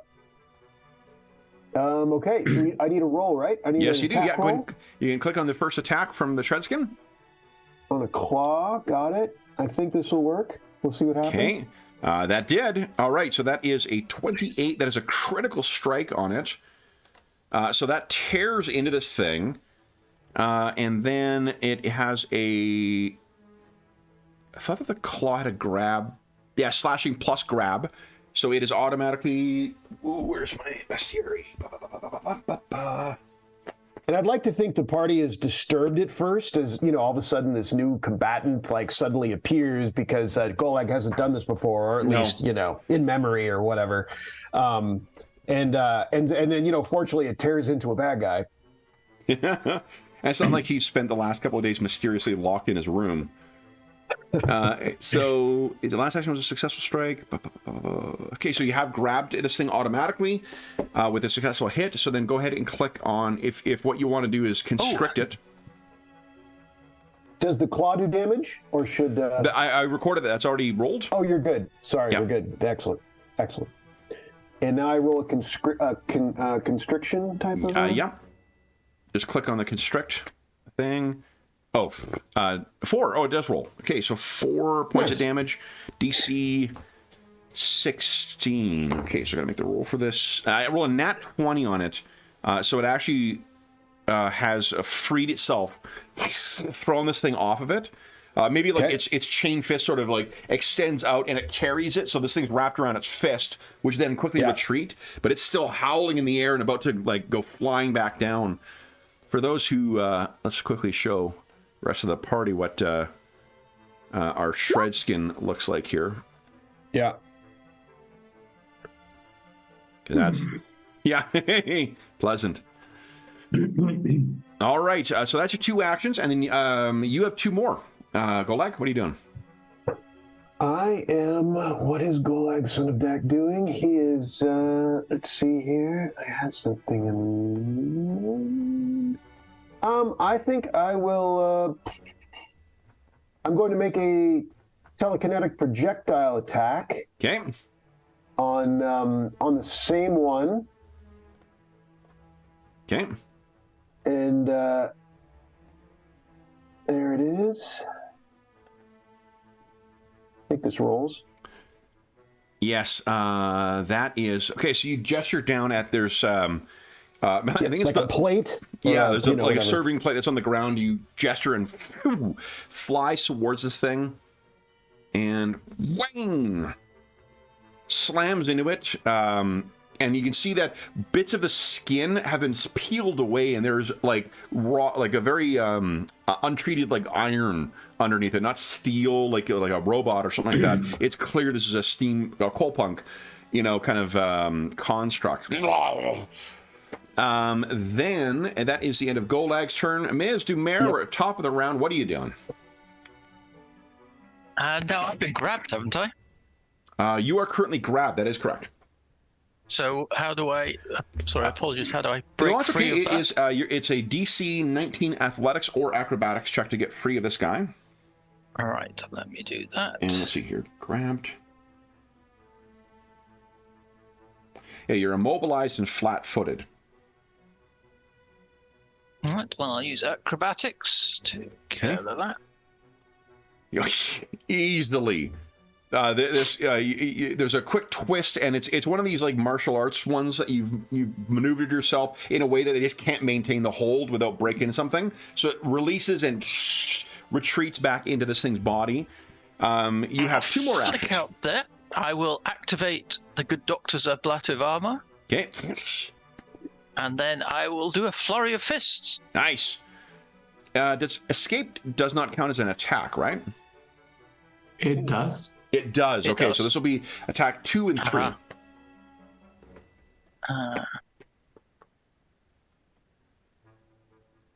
Then, in fact, I won't do that. I'll just do a regular attack.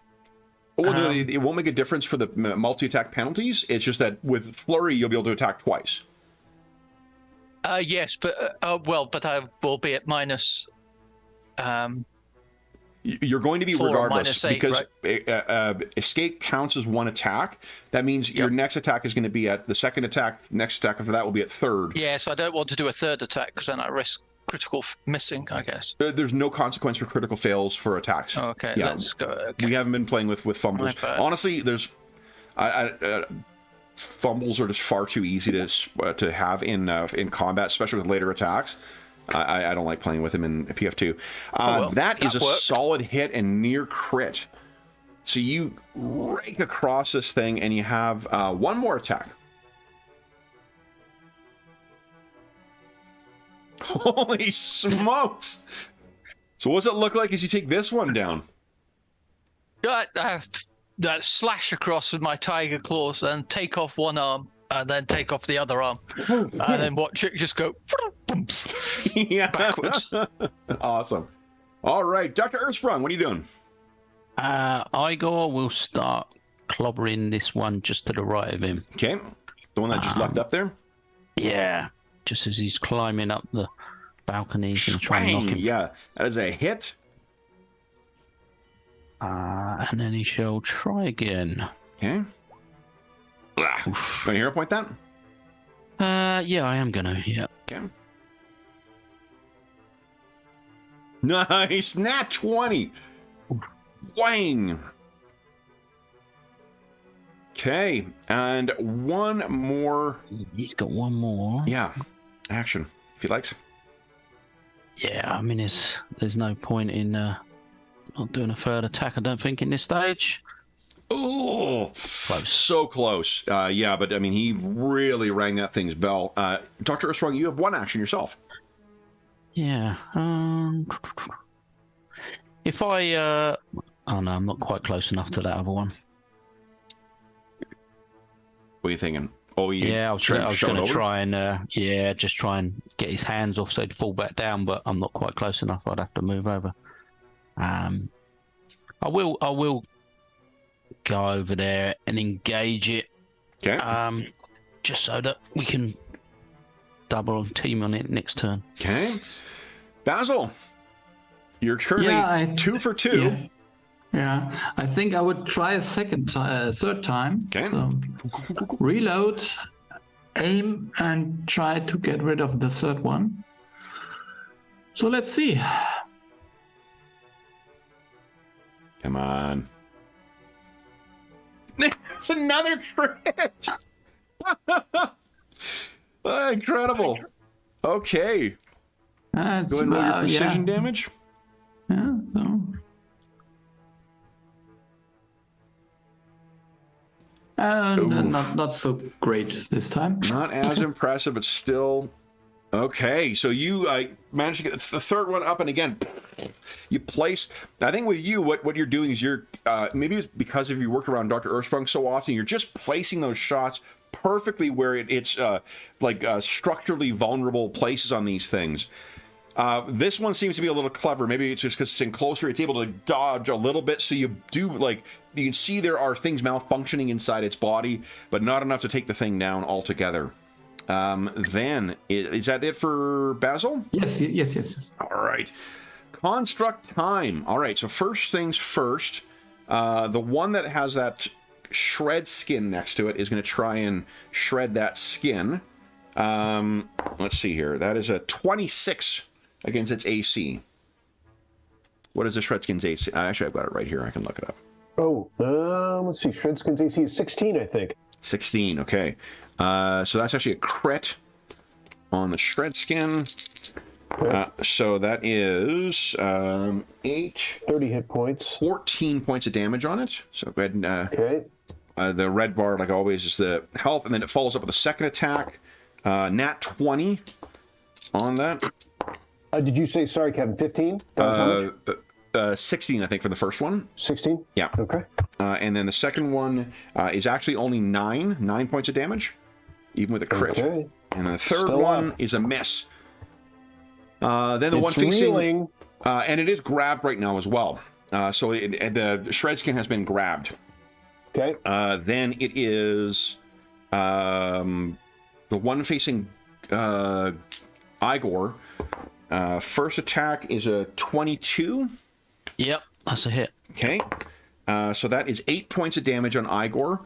And then this thing is going to throw itself back. And you can see there's servos in its its ankles, or pistons, I guess, not servos. It's probably quite primitive. As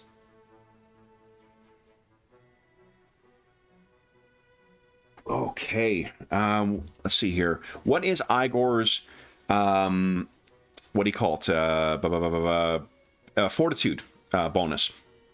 9. 9. Okay, so I need a 19 to hit this thing. Oh, so it hits against the side, doesn't quite pull him off, and swings down. So this thing is 20 feet or 15 feet down right now, hanging with one hand on it.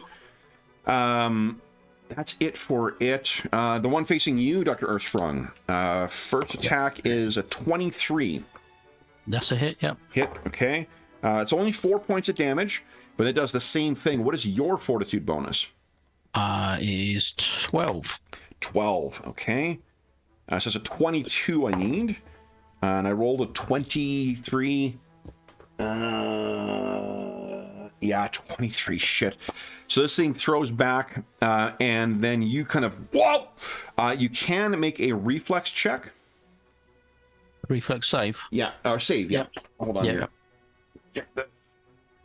Grab the ledge. It's a reaction. Here we go. I think it's reflex.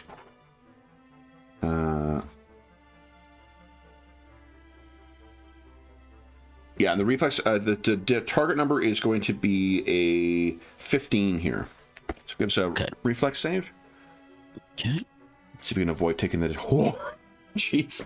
So you barely grab onto the ledge, and so it yanks you down. But you're hanging off the side of the balcony right now, but you didn't take that 20-foot fall and the resulting damage.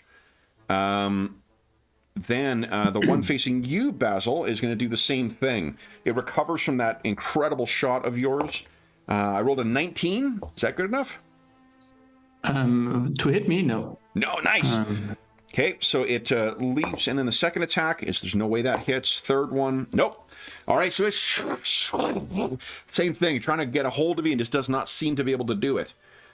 Goleg, what are you doing?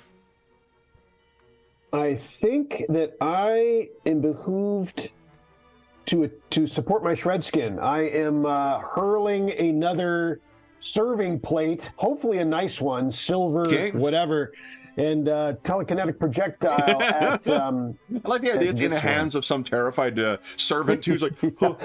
I'm ripping it out of the hands of. Oh, in fact, I'll look for that. If I see. All right. Okay, There we go. Solid. That's a critical hit. So that goes flying in, and again, we see springs and gears and whatnot go flying as it smashes this thing back. The body falls over the side, and you hear it hit the ground like a mixture of meat and metal. The Golag, so the shred skin is no longer grabbed. You still have one more action, Golag. Do you want to maintain your shred skin? Yeah, I maintain the shred skin. Yeah, and as a note, my mirror image does not take. It just acts for 1 minute. Yep. It does not take a. I double checked that actually because I couldn't remember how mirror image works. So you still have, if you're going to sustain the shred skin, it can take 2 actions now. Oh, that's right. I'm gonna have it. It looks like the only one it could. Does it float? What does it do? Yeah, I think so. Otherwise, it wouldn't be a very impressive thing. At least you have to avoid lying down in it. Yeah, I'll have it. If it can reach it, I'll have it. Head for this guy. Yeah, it's got a. It flies 30 feet per stride. Oh, there we go. Yeah, it's going to go for this guy for a claw. Yeah. And I'm picturing this thing's like you know how like every wraith has that like high pitched screaming sound in films. That's sort of what I'm picturing this thing sounding like. It's like, I thought about doing that every time, but it might be a little annoying. Okay, then go ahead and make an attack on that one. Okay, I know I've got that character sheet somewhere. Here we go. We're okay. Claw coming in hot. Not as good. Not as good. It is even flat-footed, hanging from the end of its chain. Okay. That's still not quite good enough. You could spend a hero point to re-roll if you'd like, because you are sitting on a ton of them. It is I will do that. Yeah. Okay. All right. Re-roll coming. Here we go. That is just good enough, but not good enough to fully take it down. It is grabbed though, so you return the favor of this thing. It was grabbing Igor. Now your shred skin is grabbing it. Grab the grabber. That's what you do. Exactly. All right. Then it is Sally's turn. What do you need, Sally? Need a bit of advice on this then. So first of all, I'll move here, which I think is 20 feet, then drop down. So what would I need to do at that point? I can't remember. So do monks have any kind of safe drop ability in PF2? Now let me just double check. So I know they do in most of the versions of D&D and Pathfinder, for that matter. But I don't remember if that's a default ability or if it's a class feat you take. Now let me just go in my feats because I've taken. Okay. It does not look like it is. I haven't taken it, so I'll just have to go with. So what's the drop? So here we go. Let's. I think it's an acrobatics to sort of like roll with a fall. But let me double check here. Yeah, I'll just go for normal. The flat fall damage is half the distance in feet that you fell. It doesn't look like there is a safe landing. At least not in the skills. Let's see what fall says. So what is the drop in feet? 20 feet, so you'll take 10 points of damage. 20 feet, 10 points. I'll take the chance. Well, then, but there is. This is the first time we've had this come up, so let's. Is there an acrobatics potential? There is in previous versions. So. Yes, you can reduce falling damage by using acrobatics. I'm pretty sure we did this already. This was kind of grab the ledge or whatever that is called. It's a reaction. Pants problem. Yes, you can use so Sally grabs something to make her 3. To like reduce the fall. The falling, yeah. Yeah. Okay. Let's see here. So I'm 463, I think. 463. Well, I think what Ingolf's thinking of is one of the reactions, which is actually in the playing the game section a little afterwards. Arresting a fall.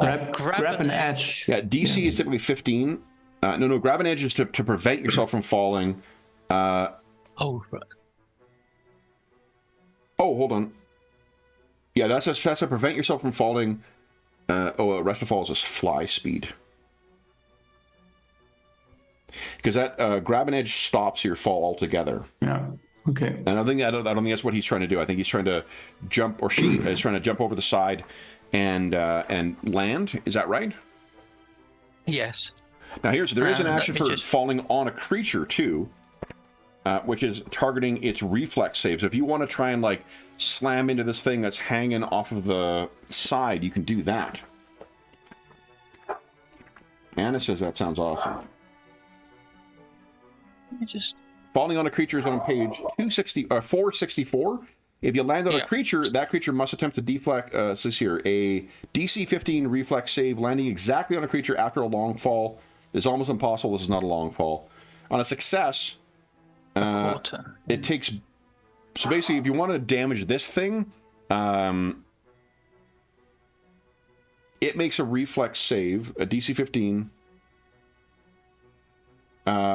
If it fails, it takes damage equal to half the falling damage you take. So basically, you're spreading damage onto it. So you can try and land on the creature to add damage to it. You can try and just land on the side, or you can arrest your fall altogether. What are you thinking? Well, arresting my fall would defeat the point, right? Yeah. Because I'm wanting to go down. So I may as well try and land on them then, if you'll let me. And is it the one that's grabbing Igor or the one that's grabbing Dr. Ursprung? Dr. Ursprung. Got it. Okay. So let me make a DC. So you're going to take 10 points of damage. I failed my save, so I take 5 points of damage. And the good doctor's ablative armor sucks that up. Nice. So with a big splash of fireworks, that armor falls goes apart. off. Now I'm going to make a grab a ledge check for this thing to see if he actually loses his grip on Dr. Ursprung. So in his plus 11. Okay. You hit this thing, and it kind of pivots to the side, but still keeps its hand on Dr. Ursprung. All right. Well, let's see if my flurry of blows deters him any. Now, he would be... Yeah, you could still hit him, because he's 5 feet up from where you are. So if you land, you could leap up and whack, hit him. Okay. Go ahead. If that's okay. Yeah, and he'll be flat-footed as well, so I'll reduce his AC by 2. But go ahead. Come on. Nat 1. Oh, we're good. Can I hero point? Yeah, you are replete with hero points. Go right ahead. Yep. No, not only I want to smack him. There you go. Hit, not a crit, but you do send him pinata style, flying in kind of one direction. And let's give him again. Oh yeah, you flurried. That is a crit though. Like holy shit. The first hit, so you hit this thing as it's going down, it swings in one direction, swings back, you hit it, and then follow through with like a spinning kick, and its broken body flies out and scatters underneath the ground, underneath that one that's barely hanging together, holding onto Igor. Be now, good doctor. Dr. Ursprung, your turn. What are you doing? So you're hanging from the edge, but you are not, what do you call it? You're not grappled anymore. Yep. I shall do Igor first. Okay. Is Basil actually grabbed by this thing? So Igor is currently grabbed by that construct, I think. Oh, is he? Yeah. Oh, he was, wasn't he? Yeah, sorry. Yeah, because he tried to grab you over there. And what that means is that he could try and shake himself loose. Yeah, I need to try and break free. Yeah, DC 19. Athletics. Yeah. So then this thing falls 5 and lands on the ground. You have 2 more actions with Golag. Yep. Oh, Golag with Igor. Igor, yep. He'll run over here, and he'll try and swing at this one. Okay. He's on the ledge, isn't he? He is on the ledge, yeah. Yep, yep. That is a solid hit. Holy smokes. Look at this.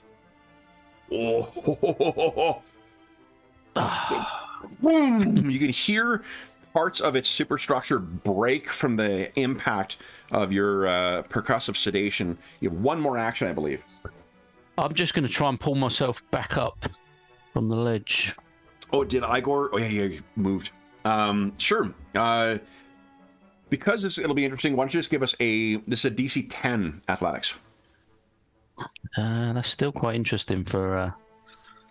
I think you need to speak to your creator about building more upper body strength into your. So it's not a crit fail, so you could have like begin pulling yourself up and like, oh, Jesus Christ! It's like doing chin-ups. Yeah, exactly. Oh, this is just too heavy, man. Live from my home. Need to slimline this body a bit. All Okay, right, it's still then hanging. it is Basil's turn. What are you doing, Basil? I'm just now. So maybe he's just using his finger to try to attack these, or his claws, maybe his paws, whatever, to attack this construct. So I think he has one free hand. That should be enough Okay, to hit him in melee. you got it. So let's see if this works. Hopefully.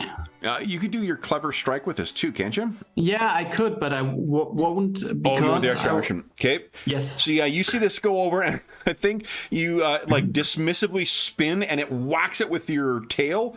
So this thing falls over the side, and then just like a broken doll hitting the ground. It breaks apart.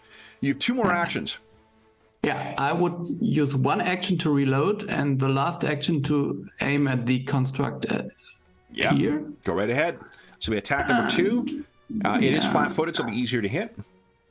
Oh, let's see. Maybe I'll hit it. There you go. Holy smokes, that crit damage. Golly. Yeah. How's that doing 20? Because because the weapons do 2d10 naturally, of course. Yeah. Amazing. All right, so then you, what does it look like as you take out the final one of these chain fist constructs? Yeah, I think it was grabbed already, so I just had to find the point where it was easy to blow into pieces, and nice. I hit it, and then. And I think with that, you've also maintained your average of 1 going down per round. So Yeah. all right, and with that, that means also your shred skin is released because it I was give it a tip of the cap as kind of a. Yeah. Oof. All right, so we're out of combat right now, guys. So what we can drop back into just role playing. So what happens next? How long do you want to maintain that shred skin? Well, it's only good for a minute tops, so. Oh, okay. So you probably you still would have like 8 rounds of it, I guess. Then. I mean, I'll just in case something pops out of a window, I'll I'll keep it on watch. Yeah. Maybe it flies across to the balcony to make sure there's none others over there, right? So. And I'm sure the sight of it won't be disturbing Hudson Head at all. Yeah. Oh God. I think he's got his head down with his hat on his face, like oh. See, if I was cruel, I would have it check in on him and go right up to him and look him in the face. But all right. So with the Golag's minion, fluttering off to go and check on things, is someone going to help Dr. Ursprung up? Yeah, Igor will. yeah, where's Dr. Ursprung? I say. He's hanging around somewhere. Yeah. Okay. And Basil puts his head back on, but without the gun now. Yeah. I knew it. And what you can see is a reminder of what happened just before this too. Hudson Head Esquire, with his hat down, he still has that crumpled up note that he read in his hand. Yeah, I shall be demanding who sent that note.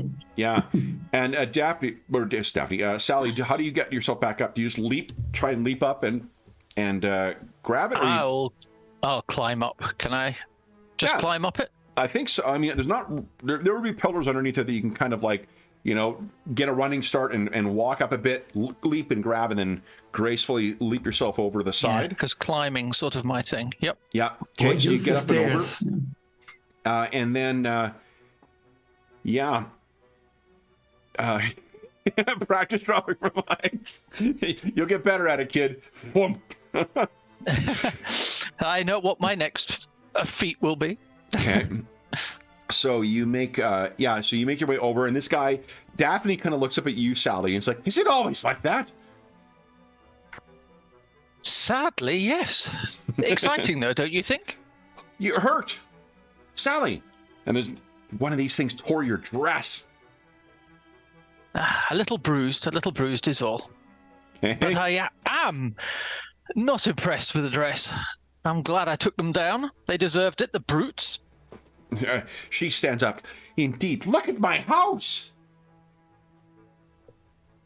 And Golag slaps Hudson on the back and says, "What a party, eh?" I'm sorry. They told me to do it. I could not say no to her. You're okay. Just tell us everything, my good man. And helps him towards Dr. Ursprung. Helps him in a forceful way, in a not rough way, but in an assertive way towards Dr. Ursprung. Yeah, Dr. Ursprung is. I think he's reached the end of his patience for once. So he's going to get the old Darth Vader sort of grip on him and lift him up. Nice. And sort of. Who gave you this letter? Sir, there's a duty of confidentiality with a solicitor and their clients. Why don't you give us an intimidate check, and I'll give you a +2 on this because you've demonstrated what will happen, or what potentially could happen in the event he is reluctant to assist. And you sort of bring him in closer, and he, but sir, given the extreme circumstances, I can't in good conscience be representing someone who is a criminal. She kept herself concealed in darkness, sir. Can you please put me down? I've got sciatica. It acts up quite a bit. Yeah, I should lower him down, but keep hold of him. Thank you, sir. Very kind. She had... I could only see parts of her face, but she had stitching on it. Like you, sir. Stitching like you. She insisted. I ain't never seen her before. But she came in with them creatures. She did pay, sir. And prevailed on my good conscience. Please, sir, don't let my lack of decorum and professionality with her give you any reason to doubt my otherwise sterling reputation. But she said to deliver this message, sir. Tonight I had to do it. Set me straight from the office, she did. There was something just downright diabolical about her, sir. She was like you, sir. Like you. He's holding himself together fairly well. He's very, very scared of you. But he's still holding himself together. He's got a grip on the note. He's got a grip on his hat still and a grip on his valise. Is there anything else you know about her? I've never seen her before, sir. There was a carriage that she drove. Was one of them cab companies. Oh, so it weren't even our own carriage. Oh, sir, it was one of them that was driving it. I think it was a counterfeit. Do you remember the name on the side? It was the Sterling line, sir. The Sterling cabs. I'm certain. But I came straight away. She said them creatures would be coming with me. If I had known, sir, if I had known, she would have killed me and find another to deliver this message. I was just the messenger, sir. And as they say, you need not blame one what brings bad news, eh?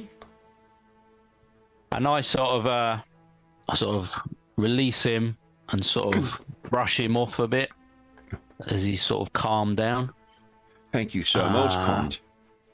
I suggest you, if you ever see her again, you tell her you gave her the note, gave me the note, and ran for your life. so that she doesn't hopefully take any retribution on you. That is most kind, sir, particularly given the direness of my delivery and the uncharitability of my companions. Most kind, sir. But if it is all the same to you, I think it's time that Ed offices closes for a time. I hear that the weather's nice in Dag-on-the-Sea this time of year. Wise move. Really? What? Oh, forgive me, sir. I didn't see you down there. Yeah. So why are you talking about Dag-on-the-Sea? Just a nice way to get some salt air. If you think that's bad, I can go elsewhere, sir. Yeah, I would advise you not to go there. Let me put it this way. He looks around at all of you and sees that no one's laughing. Why, here, Hampton is quite nice this time of year as well, sir. Perhaps I could check on friends, old friends there. Yeah. Hampton's great. So he's stepping back. He's still facing all of you. He has his valise up like kind of like a quasi shield. As he steps away, he puts his hat on. He realizes he still has the letter in his hand. He steps carefully over to you. I believe this fulfills my the particulars of my retainer, sir. And he hands you over the letter, Dr. Ersprung. Yeah, I'll take it from you. I am very sorry, sir, and I do appreciate your forgiving nature.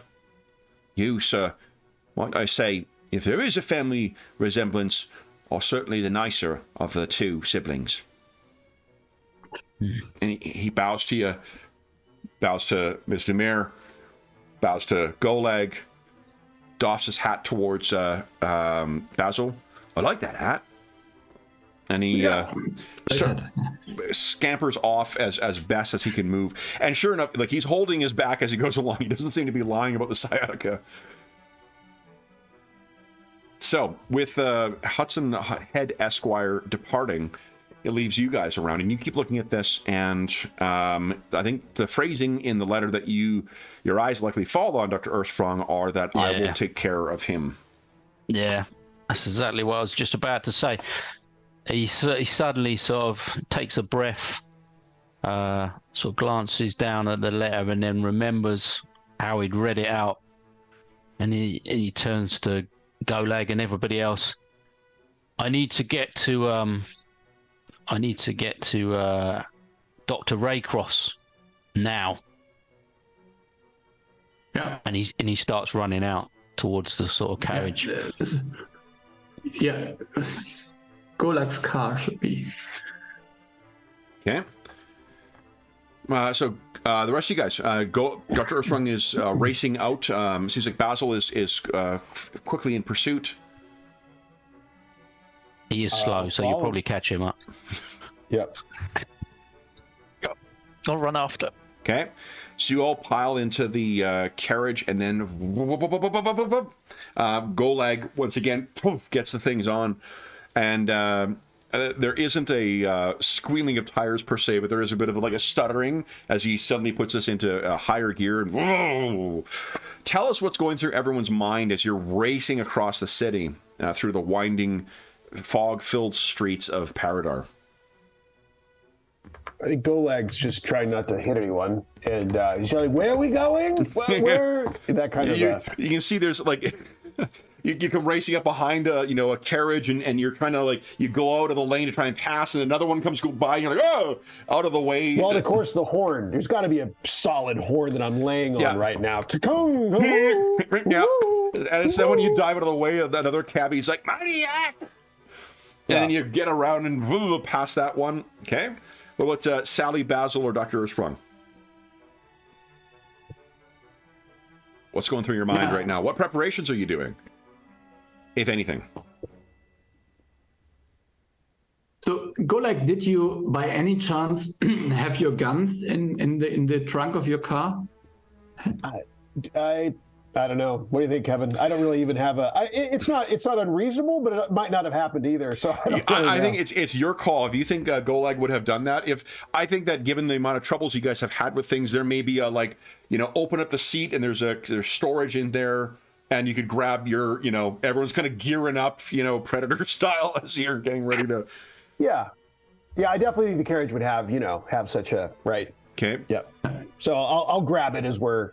I'll probably wait. I've got two hands on the wheel right now, but I will. No, I think you lean back, and then the thing kind of winds out, and someone else is like, "Get up!" And you turn the thing back, and then, whoa, jeez, it wobbles back and forth. And then I yell back there, "Calm down back there. Everything's fine up here."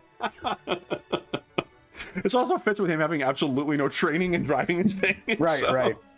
And the scarf across my goggles half the time. Yeah. Well, What about, so Basil is gearing up in the back? Okay. What about Sally and Dr. Ersprung? I guess. Go ahead. I'm always imagining the illustrations of Mr. Toad from The Wind in the Willows when I see Golag driving his jalopy. Sally's. Toad? Well, it's green, close enough. So otherwise, Sally's there just checking the tears on her dress, trying to figure out if you could actually tuck that in and sew it up. Maybe it wouldn't be so visible next time. Do you guys know the story of Isadora Duncan? No? Actress. I want to say for a dancer, actually. Go ahead and Google Isadora Duncan, and you will know why I'm talking about her. Oh, the scarf. Yes. That's it, the scarf. Yeah, but so Sally is Sally is getting doing anything. What I guess first of all, let's hear what Dr. Ersprung is going through right now, and because I'm not sure if he would be talking or like deathly silent in the back here, or he's got a strong grip on this letter. He's thinking about that, and then he does flash back into the room, as it were, and get a hold of himself. Realizes that Sally's injured, so he treats Sally's wounds while they're getting along. Yeah. So it's 2d8 or 2d8? Yeah, I'll do the guaranteed. Okay. So 20. So it's 2d8 plus 10. So 19 back. Oh, very nice. Thank you. Okay. And then he's looking for a weapon because he's expecting potential danger. So he's looking under the seat for a hammer or something that he can improvise. I think there's the equivalent of like whatever the tire iron would be for this mechanical contraption. You can get kind of that type thing. It'll double the same stats as your hammer. Yep. Okay. That's cool. Okay, so I think we now know a lot more, don't we? So this woman, the shoes, you remember the women's shoes. Yep.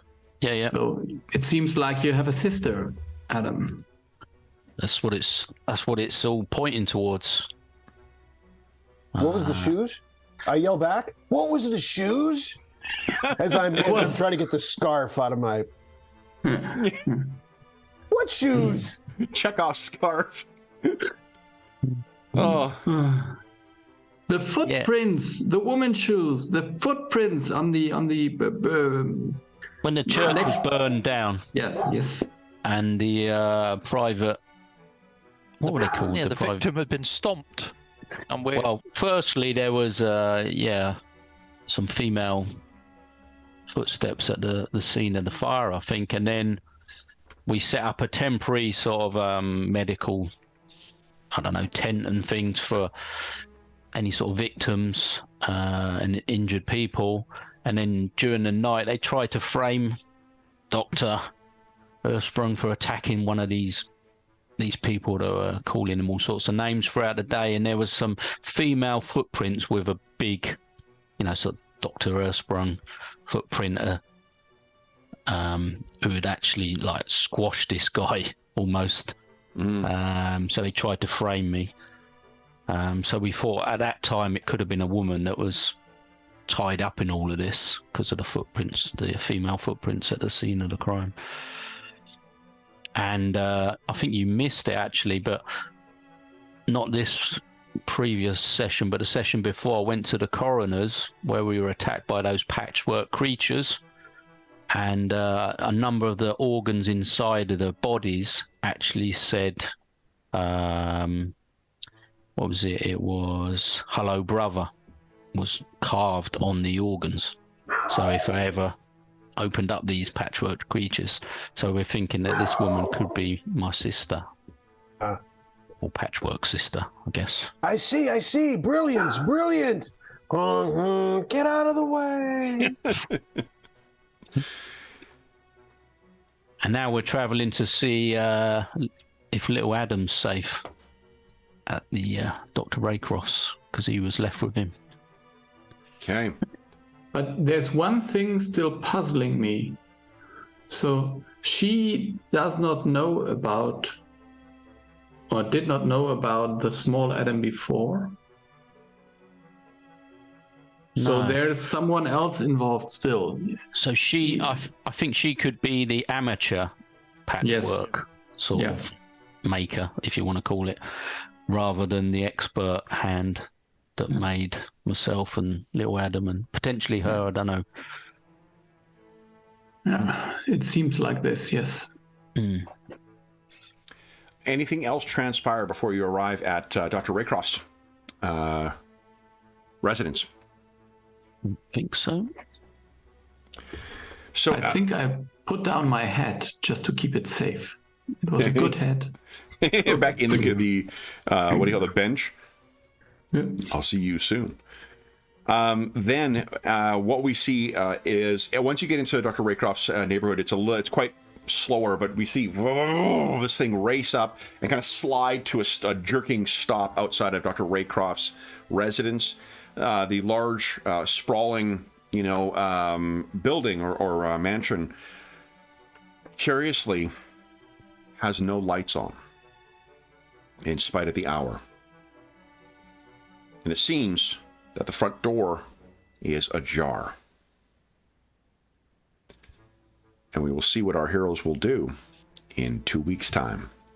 So, for those listening at home, thank you so much for joining us for part 7 of the Patchwork Pauper mystery in our Spires of Paridar campaign.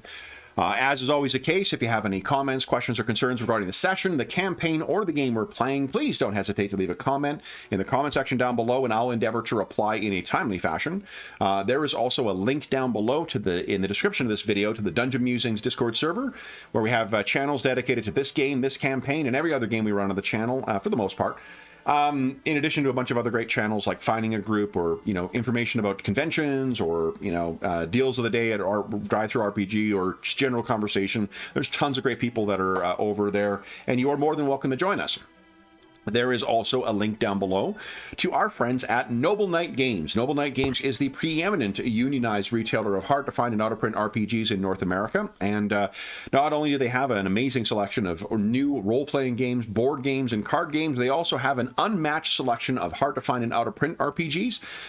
If they do not have something in stock that you are looking for, you can often put it on a want list, like I did with my pocket edition of the Mongoose Conan RPG.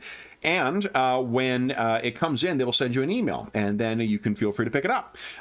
Pricing on this stuff is commensurate with kind of the demand, and it adjusts over time too.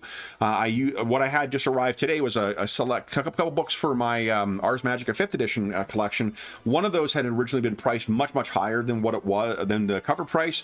I didn't want to pay that for it, so I waited, and then I was able to get it for less than cover price, same condition, like brand new book, and it was because they had adjusted the price on it. So, if you make a purchase through their website of $10 or more, be sure to enter the code THEMUSE at checkout, and you will save yourself 10% on your purchase, like I did. In addition, there is a link down below to the Dungeon Musing. Oh no, I'm back at the start, guys. Help! I'm trapped in our outro. There's also a link down below to something called Heroes Save Villages. That is the charity fundraising campaign that we run on the channel. It benefits the SOS Children's Villages International Charity, a really amazing organization active in over 130 countries, benefiting over 80,000 orphaned and abandoned children, including ongoing relief efforts in Ukraine at the time of recording and the surrounding countries, and they have been for more than a year there. All donations that go through that link go directly to SOS Children's Villages International. None of it goes to the channel or any other middleman, just goes to benefit the kids who benefit from their services. There's also a link. So we have two ways of saying thank you to that for the donors. One of them is that if you have donated $10 or more since the start of the year, so January 1, 2023, you have an opportunity to vote on the charity sessions for the first half of the year. We just ran the first of those yesterday. It was a really fun session called Raiders of the Lost Arcana, playing Troll Lord Games' very cool, amazing adventures RPG set during the golden age of piracy.